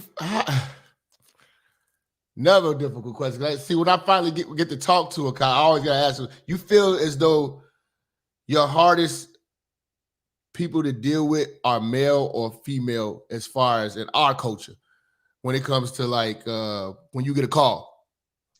I look at it from not just even our culture, but I look at it from that aspect. On the broad aspect of just all people in general, I find men to be far more cooperative, whether they be white men, whether they be rich, poor, black, white, whatever it is. Men, because we are direct communicators, and because there is always a low-level threat or undertone of potential violence if you get out of line. And I ain't just talking about from the police dealing with the public aspect. I'm talking about a man. If you disrespect a man under the right circumstances, that badge and gun don't matter at all. When dealing with black people in particular, it is what it is. You find that a lot of black men have one or two type attitudes. Well, three. You got nonchalant, going through the motions. You got your black men who, they respect the authority of the position so long as you're doing what you're supposed to do. They're going to do what they're supposed to do. And you always going to have your defiant ones. You're going to have the ones who've been indoctrinated to hate police, to hate the government, to hate the system, to buck against everything. And no matter what you do, you're wrong. The black female side of it, it is always more combative. You'll find that literally, I've had it time and time again, they'll just be talking. They'll just be talking and talking and talking, and they'll just bring up stuff that's not even relevant to what's going on. And you're looking like, I get you want to tell me your life story. I need to know about what happened today and not about what your baby daddy was doing 3 months ago. Or let's just say her car got broken into. Yeah. I need to know about today and your car being broken into and what's missing. I don't need to hear about how you feel about policing or the neighborhood and not seeing enough of us because we don't have enough people to patrol your neighborhood every 5 minutes like you want us to. I just need to know what's missing out your car, man. So do they put you in a situation where it's like you can't deal with them, so you have to call another female that can deal with them? Because you without saying names, I'm gonna tell you about our two classics. But hold on, is it because of fear of them filing a complaint? Because our women are big complaint filers, or going live. You know what I'm saying? Or making a spectacle or the world star type of thing. Like, is that what makes you walk on eggshells with women? Not saying that you have. I mean, you're a cop. You're gonna have to eventually get down if she get out of line. But do you find yourself needing another woman when it's a woman call? Like, man, I need another woman cop here because I know these type of women. You know what I mean? What you do now? Because remember when I first came on, we didn't have body cameras. Before you tell people, look, man, just shut up. What you do now is let them run their mouth. They're running their mouth, and you're literally walking around with your pad. You got the IDs in your hand. You got your back turned. You walking back to the patrol car. They still yapping. You let them run their mouth because you don't want to infringe upon their First Amendment. They got the right to talk. There's no point in going back and forth. Do the job. Focus. Do what you got to do while you out there and get it done. Shut the fuck because you got to let people talk. Some people don't understand. It's like when you ask people when you ask men a direct question, men give you a direct answer. When you ask some women a direct question, it's like, oh my God, that's not even what I asked you. And literally it's 2 minutes later and you still talking about it and you haven't answered my question. My question was a simple yes or no question. But then there's the other aspect too of with the body camera, we have to operate differently. You have to pretty much let people run their mouth, and you got to be focused enough. And that's where that whole experience thing comes into play. You got to filter out the BS. You got to be able to literally still stay on point with all this chaos and all this other stuff going on around you and get what you need to get out of it. And you let people know, yeah, the body camera's recording. So, you know, you're not answering my question. That's fine. They'll get an attitude and all that. You have to keep it moving. You can't sit there and let them dictate how you're going to investigate, how you're going to do your job. They want to run their mouth. That's fine. You put that stuff in the report. You put they babbled on or whatever the deal was and keep it moving. Man, it seems like, man, it's a tough. I know it's a tough job because I talk to a lot of law enforcement. You know what I mean? But I just think that this is gonna make it even harder. It's gonna make it exponentially harder going forward because now, anytime a black officer gets into a fight with somebody, now we're gonna go through what the white officers have to go through. Okay, yeah. See, before it was sort of a brotherly love. You know, you was probably doing something. He a black officer. It's not racial. They've thrown that out the window now. And then that goes into a whole lot of other stuff that I know we can't talk about on the podcast regarding Marxism, communism, and pretty much them saying that, you know, bottom line, you need to get rid of your current government and try a new system. And if people think, I'm just going to say this now, if you think that communism or socialism is the answer, I'm telling you now, if you think in foreign countries where they have them governments, you allowed to even yell back at the police, you're going to have another thing coming. You better enjoy what we got here and you better really respect it. Do you advise do you advise black people to bear arms? Yes, I am pro Second Amendment. I am all about the guns, all about them. I'm about not just having a gun on you, but actually getting the training, actually cleaning your firearm, and also having things like a knife, spray, expandable baton, having options. Because I explain this to people who get guns all the time. It's that old saying of, if all you have is a hammer, every problem is a nail. You need to have other ways of dealing with stuff. I tell people about the spray, and I say, okay, we're not even talking about necessarily you might have to spray a human being. What if you're going out to your car in the parking lot and there's a stray dog out there with rabies or that's trying to attack you? You need to have spray for that. What if you walk into a store and you're printing or your gun is showing and somebody jumps on you and tries to take your gun?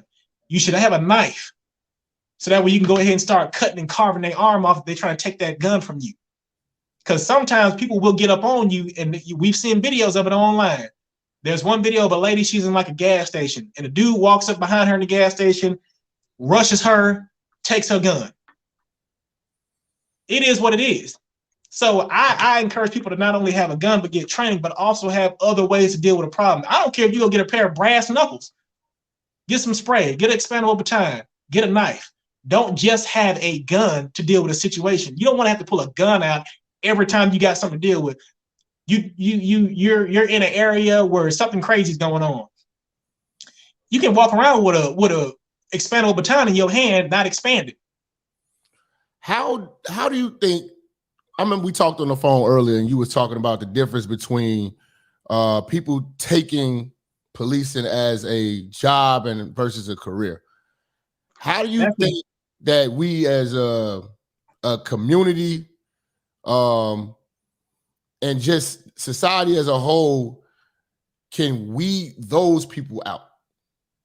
Because got to be quality, not quantity. And I think it's just like they're just trying to get numbers, trying to get quantity, trying to get numbers. And quality cops are going, like, with this bullshit, they're gonna catch a bad rep for this stuff. How do you filter this shit out? The best way I can explain that is that's a departmental and a jurisdiction issue. First and foremost, they got to bring back pension plans. My department, all these new officers that they're bringing on, these folks do not have a pension plan. And you are talking about coming into an environment where, bottom line, the media hates you, the public hates you, the courts ain't gonna have your back on your cases, your supervisors ain't got your back either. You don't have a pension plan. These folks are not worried about your retirement. Then you factor in our medical coverage. We paying through the roof. Then you factor in equipment. Because we supposedly don't have any money, you're not even getting the equipment that you need to do your job. And what I mean by that is that going back to that hammer and everything must be a nail all of a sudden. You gotta buy your firearm and you gotta buy your own firearms. No. They provide a certain amount of stuff for you, but there's other stuff we need, such as in the realm of force. We really need some non-lethal shotguns. We don't have any non-lethal shotguns. We really need, like, we get situations of potential barricaded gunmen, and anybody in law enforcement knows what I'm about to say is true. If we get a barricaded gunman, they have to notify SWAT. We as regular officers, we just in our uniforms and patrol cars, we got to surround the house or whatever the deal is. We have to call the SWAT team for that. The SWAT team might be at home in their drawers. They got to call them guys to come out. They got to meet up at the SWAT hut. They got to be briefed on what's going on. They got to get potential blueprints for a house or something like that. They got to come up with a plan. They got to come up with tools. They got to go and grab all their tools and get their tools together. Then when they've gone through all that, notified people and whatnot, they get on the scene. And because it's always different when we get on the scene, now they might have took 4 hours just to get out there. Then when they finally get there, oh, we got to go through it all again, and we got to have an A, B, and a C plan, so just in case things go sideways. They don't want to train the average officer. So you're talking about people who are joining a department where I don't have a retirement plan. These folks ain't going to take the time to invest in me and make sure I'm trained and make sure I know how to fight, write a report, shoot properly, de-escalate situations by learning just how to talk to people. Because a lot of times with de-escalation is BS. I'm going to just tell you that right now. It's a BS term. It's a talking point for people who don't do this job. And they ask them folks who, bottom line, are just trying to toe the line of the agenda. De-escalation is BS. What they really need to be telling you is you need better interpersonal skills. You need to be able to talk to somebody who's angry or somebody who's afraid. You need to put your ego aside and you still exercise some safety. Still don't become complacent and you mess around and get your head blown off or get stabbed or attacked or something. You just need to learn how to talk to people. And the only way you're going to learn that is come out here and do this job, which is why you need to go police everywhere on all sides of town and deal with all kinds of people. Me personally, my career, I have been on the South Side my entire career. I don't know nothing about the North Side. I don't know nothing about rich folks with money, aside from the bougie black folk we got on our side who think they better than us because they got degrees and they in somebody's sorority fraternity. Period, point blank. When you start talking about, if you sent me to certain sides of the city, I don't know how to deal with them folks. I don't know how to deal with your hippies, your yuppies, your business people. My entire career has been on the South Side with black folk. So as far as advancement, do you feel like they're promoting the wrong people and the wrong people are in power? And just what's happened, like I said, my department is starting to become top heavy. You have to leave it open so people have hope for the future that they can get promoted. But at the same time, the people you're promoting, they haven't done anything. It used to be when I came on, and this faded when I came on, as an officer, you want to go to narcotics. You want to go to this unit. You want to go to that unit. You want to move around. I want to police on the South Side. I want to go to the North Side. I want to learn stuff. That's not what you have anymore. Now you have pretty much people who just came on, and as soon as they meet that year requirement, they take the sergeant's test, they get promoted. They're your sergeant now. They fat, they out of shape, they ain't never did nothing, and now all of a sudden that's your supervisor. There's people who've been on less time than me. I'm 17 years old. They ain't been on even a full 6-7 years. They're sergeants now. They're my sergeant. My supervisor has been on less time than me. We've been on for almost 2 hours, man. I don't want to hold you too long. You got enough time, but I want to get some calls and see, because the people, they had a lot of questions. That's fine. I got time. But I didn't want to stop you because you were going in, man. So hold on. Let me run a little quick commercial, and we're going to get the call set up. All right. All right. Let's see where we at, really. Where we at with it? Let's see. Where you hurt? In my stomach. Your stomach. What's wrong with your stomach? I have acid reflux disease. Uh-huh. And whenever I drink anything or eat any food, it makes it hurt. And then it goes all the way up into my chest. I've had heart surgery. Do we have a cup or something where we can get this water? Oh, because God.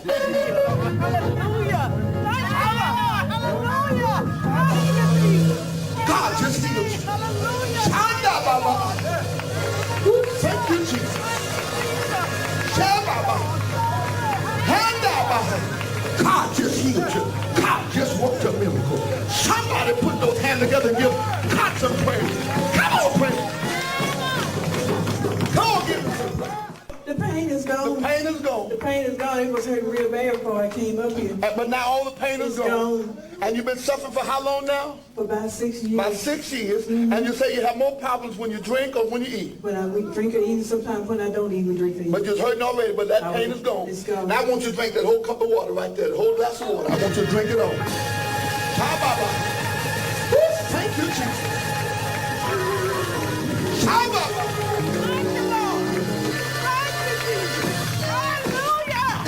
Somebody ought to give God some praise with it. Somebody ought to give God some praise. Somebody!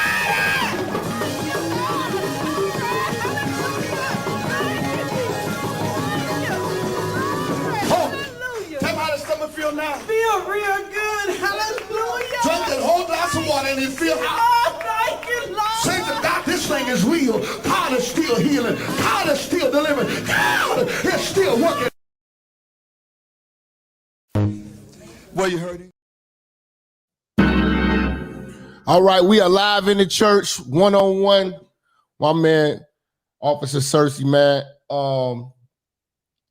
We talking about this Tyree Nichols situation, giving y'all a lot of game too about how to deal with law enforcement and what black law enforcement deals with, so you guys can actually see if their motivation is sitting around here hating on black folks all goddamn day. If you really knew what they were dealing with, you know, you have a level of stress as well, but the intentions are good. What made you even get into law enforcement, bro? To be honest with you, my cousin told me to fill out the application. I was looking for a job at the time. He told me fill out the application. I said, man, them folks ain't gonna hire me. He's like, man, just fill out the application. I was like, dude, them people are not gonna hire me. They're gonna look into my background. They're gonna see that juvenile stuff, man. These folks are not gonna hire me. He's like, dude, get hired. So I filled out the application. I actually got on pretty fast since I'm from the area, grew up in the area. Whereas if you come from out of state, it might take long because they got to pull stuff and whatnot. I got hired pretty much about maybe 3-4 months after I applied. What made me do it was initially, like I said, I'm just looking for a job. Just be honest with you, I'm looking for a job. What ended up happening was I had fun. I had fun, came to work because it's a man thing. I didn't want a regular job. I didn't want to be stuck in a cubicle. I didn't want to be stuck in an office building. I want to go in, get my orders, whatever the deal is, and send me out into the world. I want to be outside, meet new people, all that stuff like that. I didn't want a regular job. So it became very fun. The area I worked in had the most projects in the city. It was low income, a lot of crime, stuff like that. Every day was interesting. You actually had that after school special where you could actually go and help a true victim. You also had people who, you know, was on the BS and whatnot. You got to meet people, and it was just, I'm not going to sit here and pretend. It was fun for at least bare minimum. I'm going to say I was having fun the first 5 all the way up to about maybe 7 years. As the department changed, the city shut down the projects, politics, and a whole bunch of other stuff started kicking in. It became less and less fun. if the average officer is being honest with you, nowadays you feel like a mobile secretary with a gun. You can't talk to people. It's okay. I'll give you an example. You got a chick. She wants to report her car stolen. Well, I mean, when's the last time you saw your car? My boyfriend took it.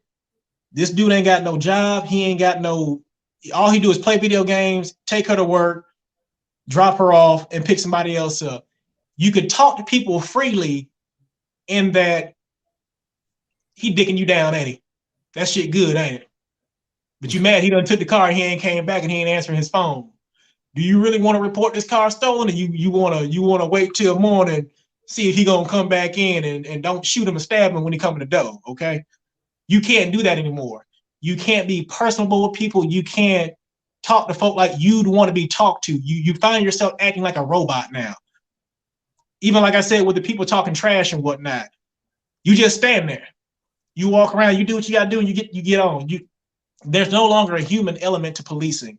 It's very, very political, and somebody can be cussing at you. You can get into a fight, matter of fact.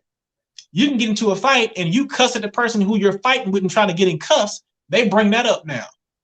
So you become a machine. You become very, very, it's not the same anymore.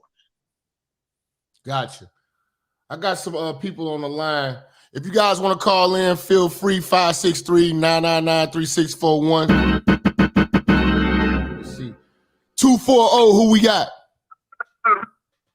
What's going on, Jap? What's going on? This is Governor Game, a.k.a. badge number 3521, retired officer.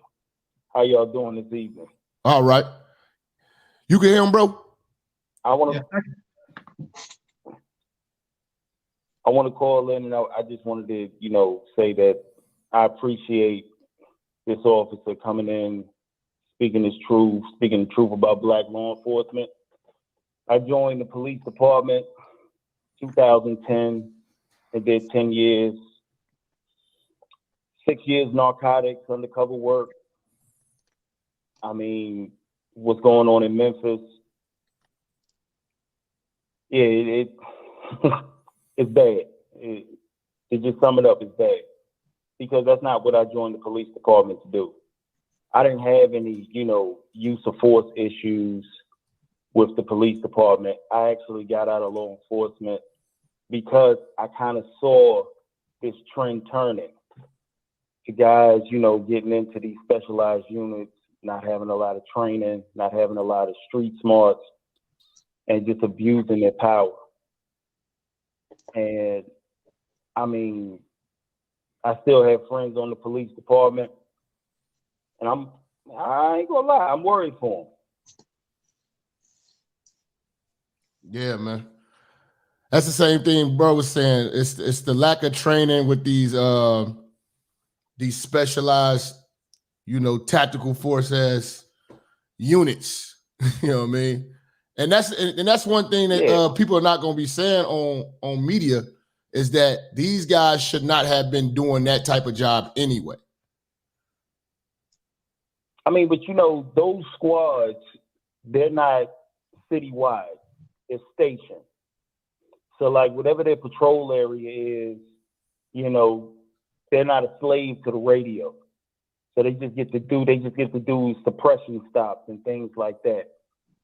That ain't real policing. Real policing is actually getting in there, investigating, finding shit out, and trying to come to a resolution to protect people in the community. And when I started seeing people, use templates, you know what I'm saying, for search warrants, hop around to different judges to get the warrant signed, I was like, that's not what I got in here for. It's getting bad, but I think if you have individuals like myself, which, I didn't come out of the military. I grew up in the streets. I mean, when I actually joined the police department after, my girlfriend kind of like, I was getting ready to go to the military because I wanted to go and be a Marine like my uncles. And I came back after I passed that ASVAB test, and I was like, yo, I passed the ASVAB. And I wanted a job. I wanted a career. And I just saw that tear come down her eye. And she was the one that helped me get my GED. And I was like, damn, am I going to leave her? We've been married for 15 years now. Got 3 kids. We just had a kid, fucking 2 weeks ago. That's what's up. I couldn't, you know what I'm saying? It was like, I'm going to stay here and I'm going to get a law enforcement job and, I'm going to do something. And when I got into it, I just had a niche. And that niche was, search and seizure, drugs. But as soon as I started seeing these corny ass niggas and these corny ass white boys and khakis get into this specialized unit and just sit in trucks, I mean, it just sullied it for me. But that's all I wanted to say was salute to the officer that did that's still working. I'm glad to hear that the real ones are still sitting out here doing the job because I had to go. And blessings to you, Jap. I'm glad you're back. I'm gonna get back in there and moderate. Appreciate it, family. Appreciate it, family. Yeah, hey, a lot of these guys in the comments said you need to start your own OnlyFans channel where you just can break down stuff, man. You know what I'm saying? Where you just break this stuff down because a lot of people want this knowledge from you, bro.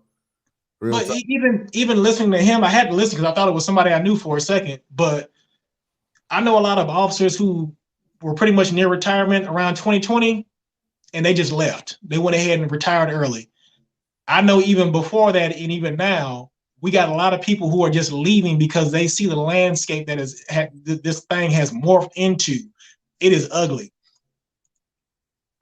If you ask the officers I work with, what's harder to deal with, the public or the people, the other officers, the higher ups in this precinct, they'll all tell you the same thing. I can go out there and do it with the public all day long.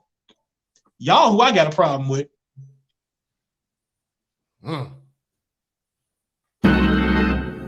Now you got to talk to somebody from Chicago. Hold on.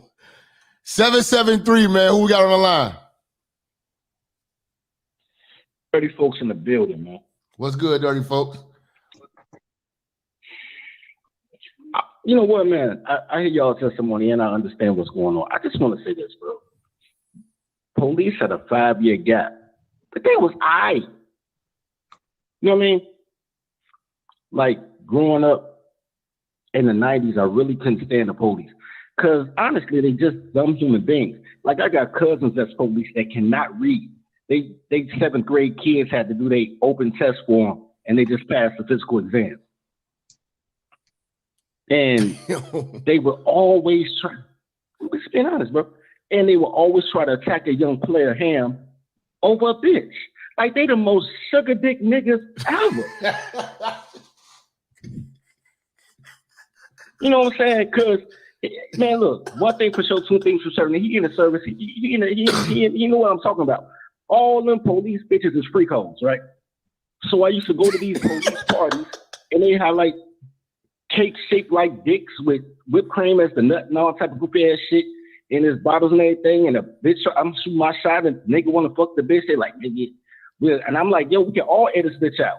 And they're like, nigga, you better not pull over. We gonna give you a DUI, all type of old sugar cake ass shit because they hating ass niggas.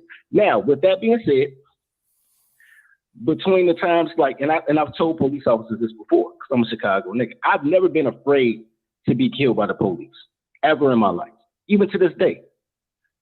My fear was the crack in your pocket gonna be the crack in my pocket if you don't like what I say to you when you do it this stop and frisk. You know what I'm saying? Mm-hmm. But like I want to say like from 2017 to like 2023, they was aight. They was aight. They get off that O.J. Simpson, we gotta arrest you at work because she said you beat him while you on the clock. Like, motherfucker, you know what I'm saying? When they used to have to bring the white shirt in, and no matter what the girl said, you go to jail. Get them in everybody drugs yours that they found in the Dorito bag, all type of dumb ass shit. Because they had the quota, you know what I'm saying? They had to fill the prisons, the private prisons. And they got off there and they really started, the black officers anyway, really started talking to people like, man, you all right? Like, yo, I see you having car problems, man. Why don't you just park this and walk home, man. I ain't gonna take you there. You know what I'm saying? They got real like a 5-year period. And then Gen Z came, my nigga. These 20-something-year-old cuck-ass niggas. And all these niggas want to be is the one. Like, people mad on Fox News, people got mad at Jason Whitlock because he said this is a single mother problem. A bunch of emotional-ass niggas that's under the tutelage of a black bitch. And motherfuckers like, that's not true. But they sergeant was a black woman. They commissioner a black woman. You know what I'm saying? They was raised by a black woman. And they killed that man over a black woman. If that ain't some sucker dick ass shit. And that's the issue. The issue is the type of people who want to be police. It's I'm all for it. I've never understood why black people are the only people that don't police down to me. I remember when the Asians made the police go down on their height restriction so that Asians could patrol Chinatown and protect their own people. I've never understood why people from the community didn't want to be police if they had a problem with police. You know what I'm saying? Yeah, I mean, that only makes sense. But these dudes, again, make it so people could be like, but what about Tyree Nichols? Our own people are doing it to us. So it's like, you know, when we finally start trying to go ahead. That shit don't matter, bro. I don't fuck with police like that, but I hang out with sheriffs all the time. Cook County Sheriffs is my nigga. And you know they got pistols, so they make sure the dice game cool, right? Sheriffs is my nigga, bro. Don't want no problems, right? So I don't have a problem with my grandfather was a sheriff. I don't have no problem with people who do their job. What I can say about Nichols is that you can say the same thing. Hold on, dirty folks. Let the brother speak real quick. Just a quick. I mean to interrupt you, sir. But when you talk about the sheriffs, most people don't realize this. They don't think about it. The sheriffs work in the jail. They work in a jail. They don't have a gun on their hip. They got maybe some spray, but they don't have all that. As a sheriff, I've learned this from officers we've had who come from the prison system and, you know, join the department and whatnot. They learn how to talk to people and how to actually conversate and get someone to do what you want without having to put your hands on them. Because when you in that jail and all them doors start closing and you locked in with somebody, you find yourself wanting to conduct yourself like you got a little bit more sense when somebody might go upside your head up in there. I'm sorry, continue. Now, like, hold on, like with our sheriffs in Illinois, they start off in the jail for like 1 or 2 years, and then they get a car, and then they on the freeway. They on the expressways, yeah. And they serving warrants or something. Yeah, they look like cops. You know what I'm saying?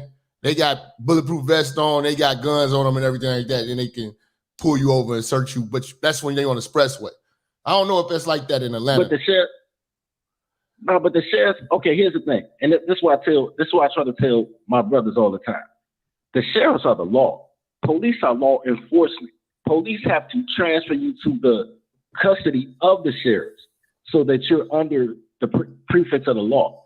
So the rules are different and they jobs are different. What I'm saying is, the thing about the police is the type of people that want to be police, except for my boy Torres. Shout out to Torres. But besides Torres, who was a real nigga before he went to the academy, most of them was motherfuckers I didn't like before they went to the academy. You know what I'm saying? Well, so that's a character thing, man. You know, certain people shouldn't be doing certain shit.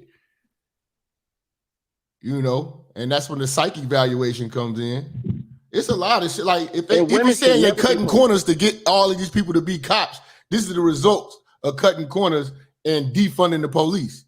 Am I right? It's not just even because believe it or not, in our state, the people who came to the rescue for us, the Republicans, it is what it is. They passed legislation that they couldn't slash our funding because it was really promoted in 2020. That whole, we're going to get rid of this and get rid of that. No, it wasn't. I actually talked to one lady, white lady. She was cool. And she was like, yeah, I know you're a police officer, blah, blah, blah. And this is what we're doing. And we're trying to make sure that you guys don't lose your money and they don't cut your funding. We're passing a state law. So it's not necessarily defund the police. It's politics at play, which is we need to open our doors to everybody. The CIA at one point, they had a hiring drive because they had so many people who were just pretty much white folks.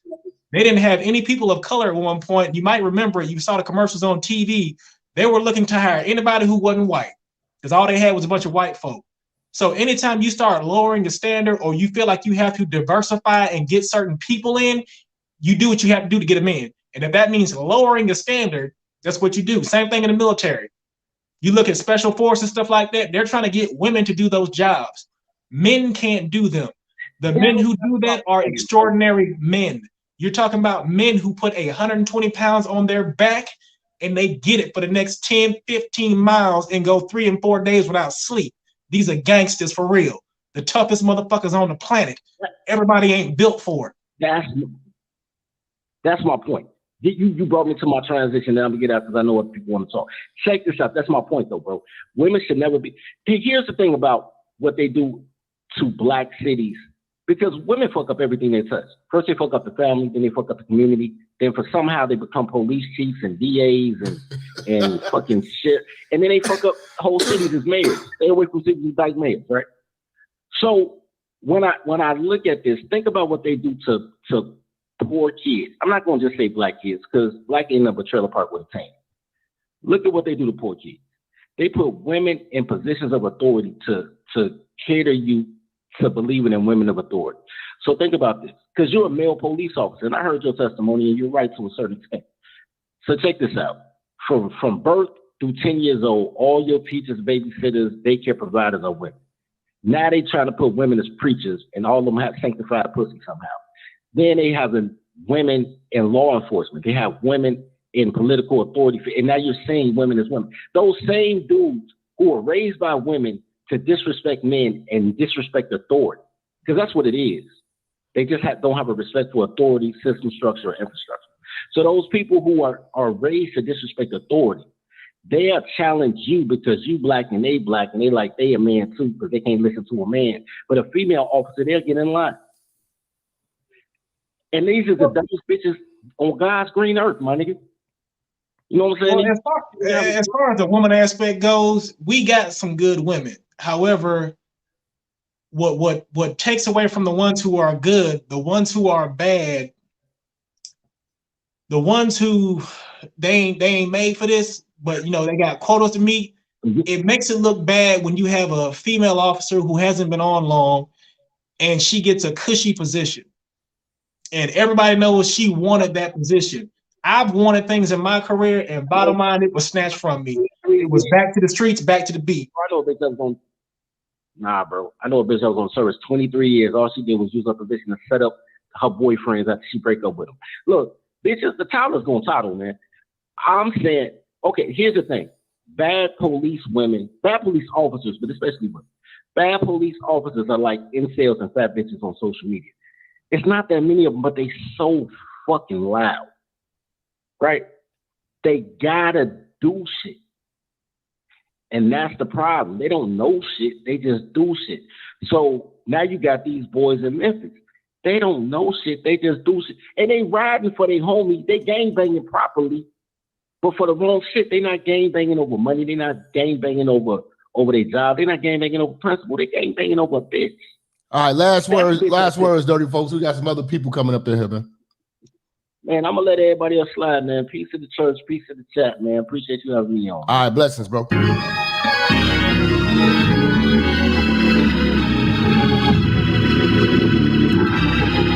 Let's see, man. 941, man. Who we got? Oh, the deacon back again, Minister. Shout out to you and the brother, the police officer, the deacon. We so back. We need to defund the single mother. We need to take that welfare, that government assisted food stamp card, and that big slice of cheese from her. We need to make sure they need to go back to the basics. See, the deacon wants to go back to the basics. Yeah, let's cut all this other stuff out. We can shuck and jive and get new vests and big boots and shoes and socks that make you go the other way. But we need to get back to the basics on how grandma and granddaddy did it. We need to have the black father in the home. We no longer can have this liberal town running this situation. We need to get the woman and man. If you don't have that baby daddy in there, you can't get no income tax. We need to start laying down the foundation, because see, a lot of the times we forget about how grandma and granddaddy did it, and now we stuck in this toxic culture where the chick only worried about her kid and not really, because she's gonna get some resources off of it, but she don't give a damn about her next door neighbor. Y'all remember when grandma sat out there and she policed the black community? She made sure everybody was fine. She made sure that everything was okay. But now look at our children. They fat, but they don't know how to cook. A lot of them get violated, molested, and everything. And these chicks don't even see nothing. We got the evil culture of black people. And again, we want to challenge the men that's listening. We always love it when it's the day, but then soon as it's over with, we go right back to the same old mentality and the same situation. So let's defund the single mother. Let's get them Democrats out of there, and let's continue to stay focused. And to you, brother, I want to pray for you being a police officer, because, man, the deacon already feel your spirit. Oh, God, I ask that you watch over this officer. Keep him safe, God, and make sure that, God, now one of these folks come from the protest, God, with all these over crazy groups, LGBT, they might squeeze his booty, God. Everything, God, we pray that you watch this, brother. And with that being said, God, Minister Jap, you police brother, y'all keep doing your thing, but let's get this single mother right. And black men, take your bath, get your brush your teeth, and let's get back to the basics. You got to have ding-a-ling patrol. You can no longer hunch holes at that club. You no longer can pop Molly and have Heineken babies and all kind of Corona babies with the extra shot of gin. You need to, it take all of that, because we can keep buying all this goofy stuff, and it would never stop for the basics. And with that said, Deacon Weasel out.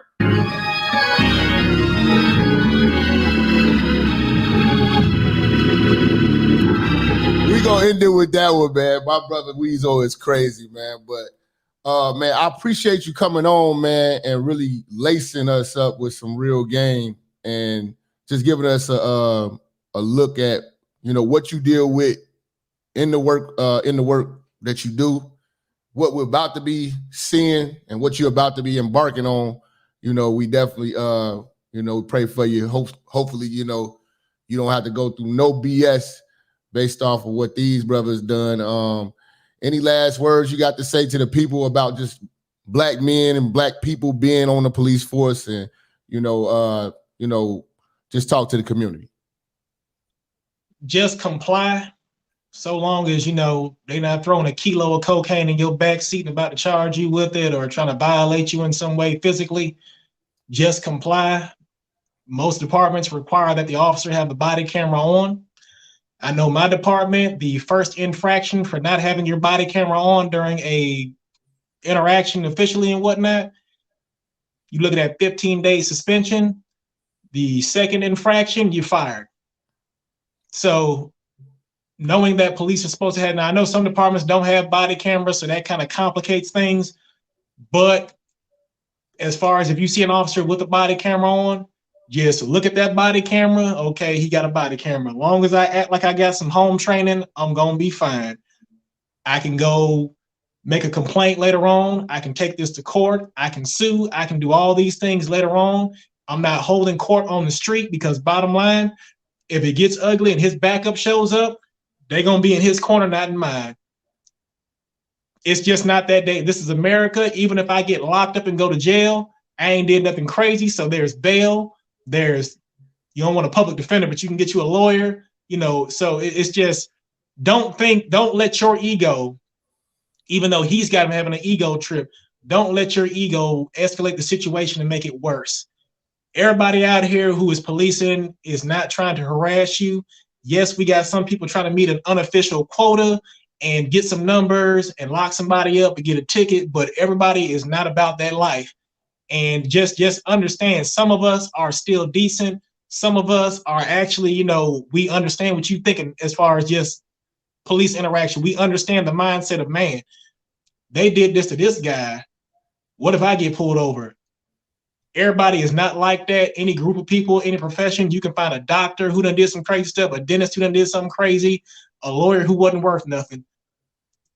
The majority of people who are police officers are decent folks. I didn't say they were perfect. I didn't say they were without their flaw.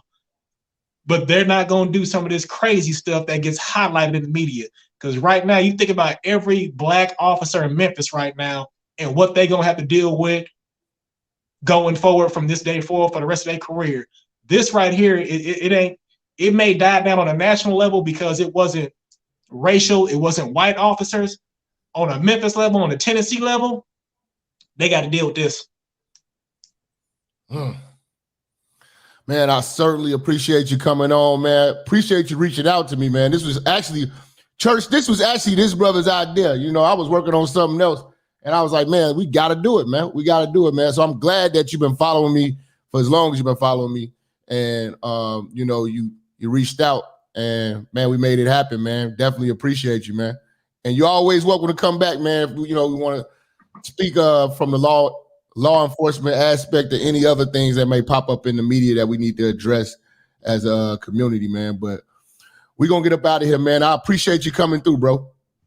All right, man. I'll be around. You got the number. Blessings, Sam. All right. There you have it, man. You heard it from black law enforcement, you know what I'm saying, in the flesh. You know what I'm saying? I told y'all, you know, how a lot of this shit goes. I told y'all how a lot of this shit goes, man. You know.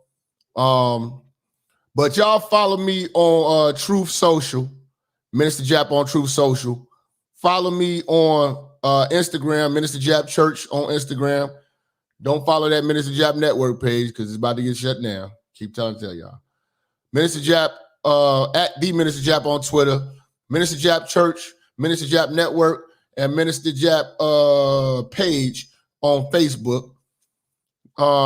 Go to Twitch, Rumble, and TikTok.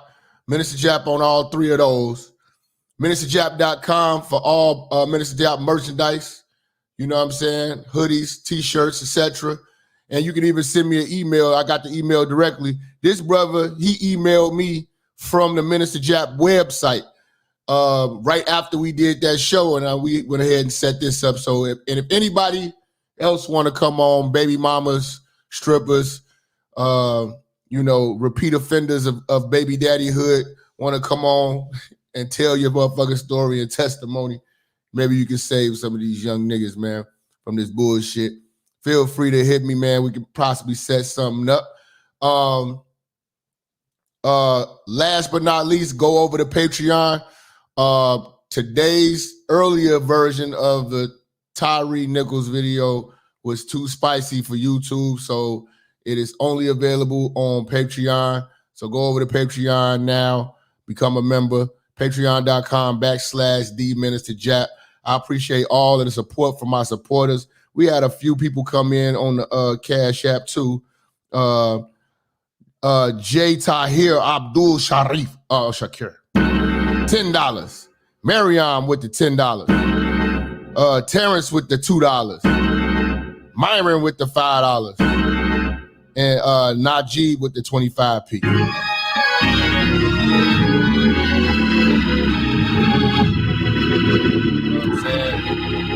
So that's gonna pretty much do it, man. I will see y'all tomorrow. See y'all tomorrow, man. Blessings to you, man. Church, check it out.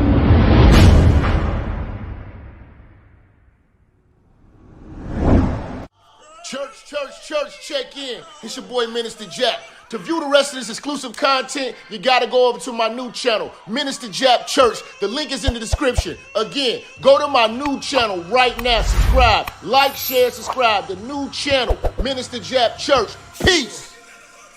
It's Minister Jap. You already know, man. Church is definitely in the building. They fucking with me, though. All right, let's do it. Church check in, church check in, church check in, church check in, church check in, church check in, church on the bitch, yeah. church check in, church check in, church check in, church check in, church check in, church check in. Hey, church on the bitch, that's church on the bitch, church on the bitch, church on the bitch, church on the bitch, yeah, church on the bitch, yeah. Hey, church check in, church on the bitch, oh, church on the bitch, yeah, church on the bitch, church on the bitch, church on the bitch, hey, church check in, let's go. Minister Jap.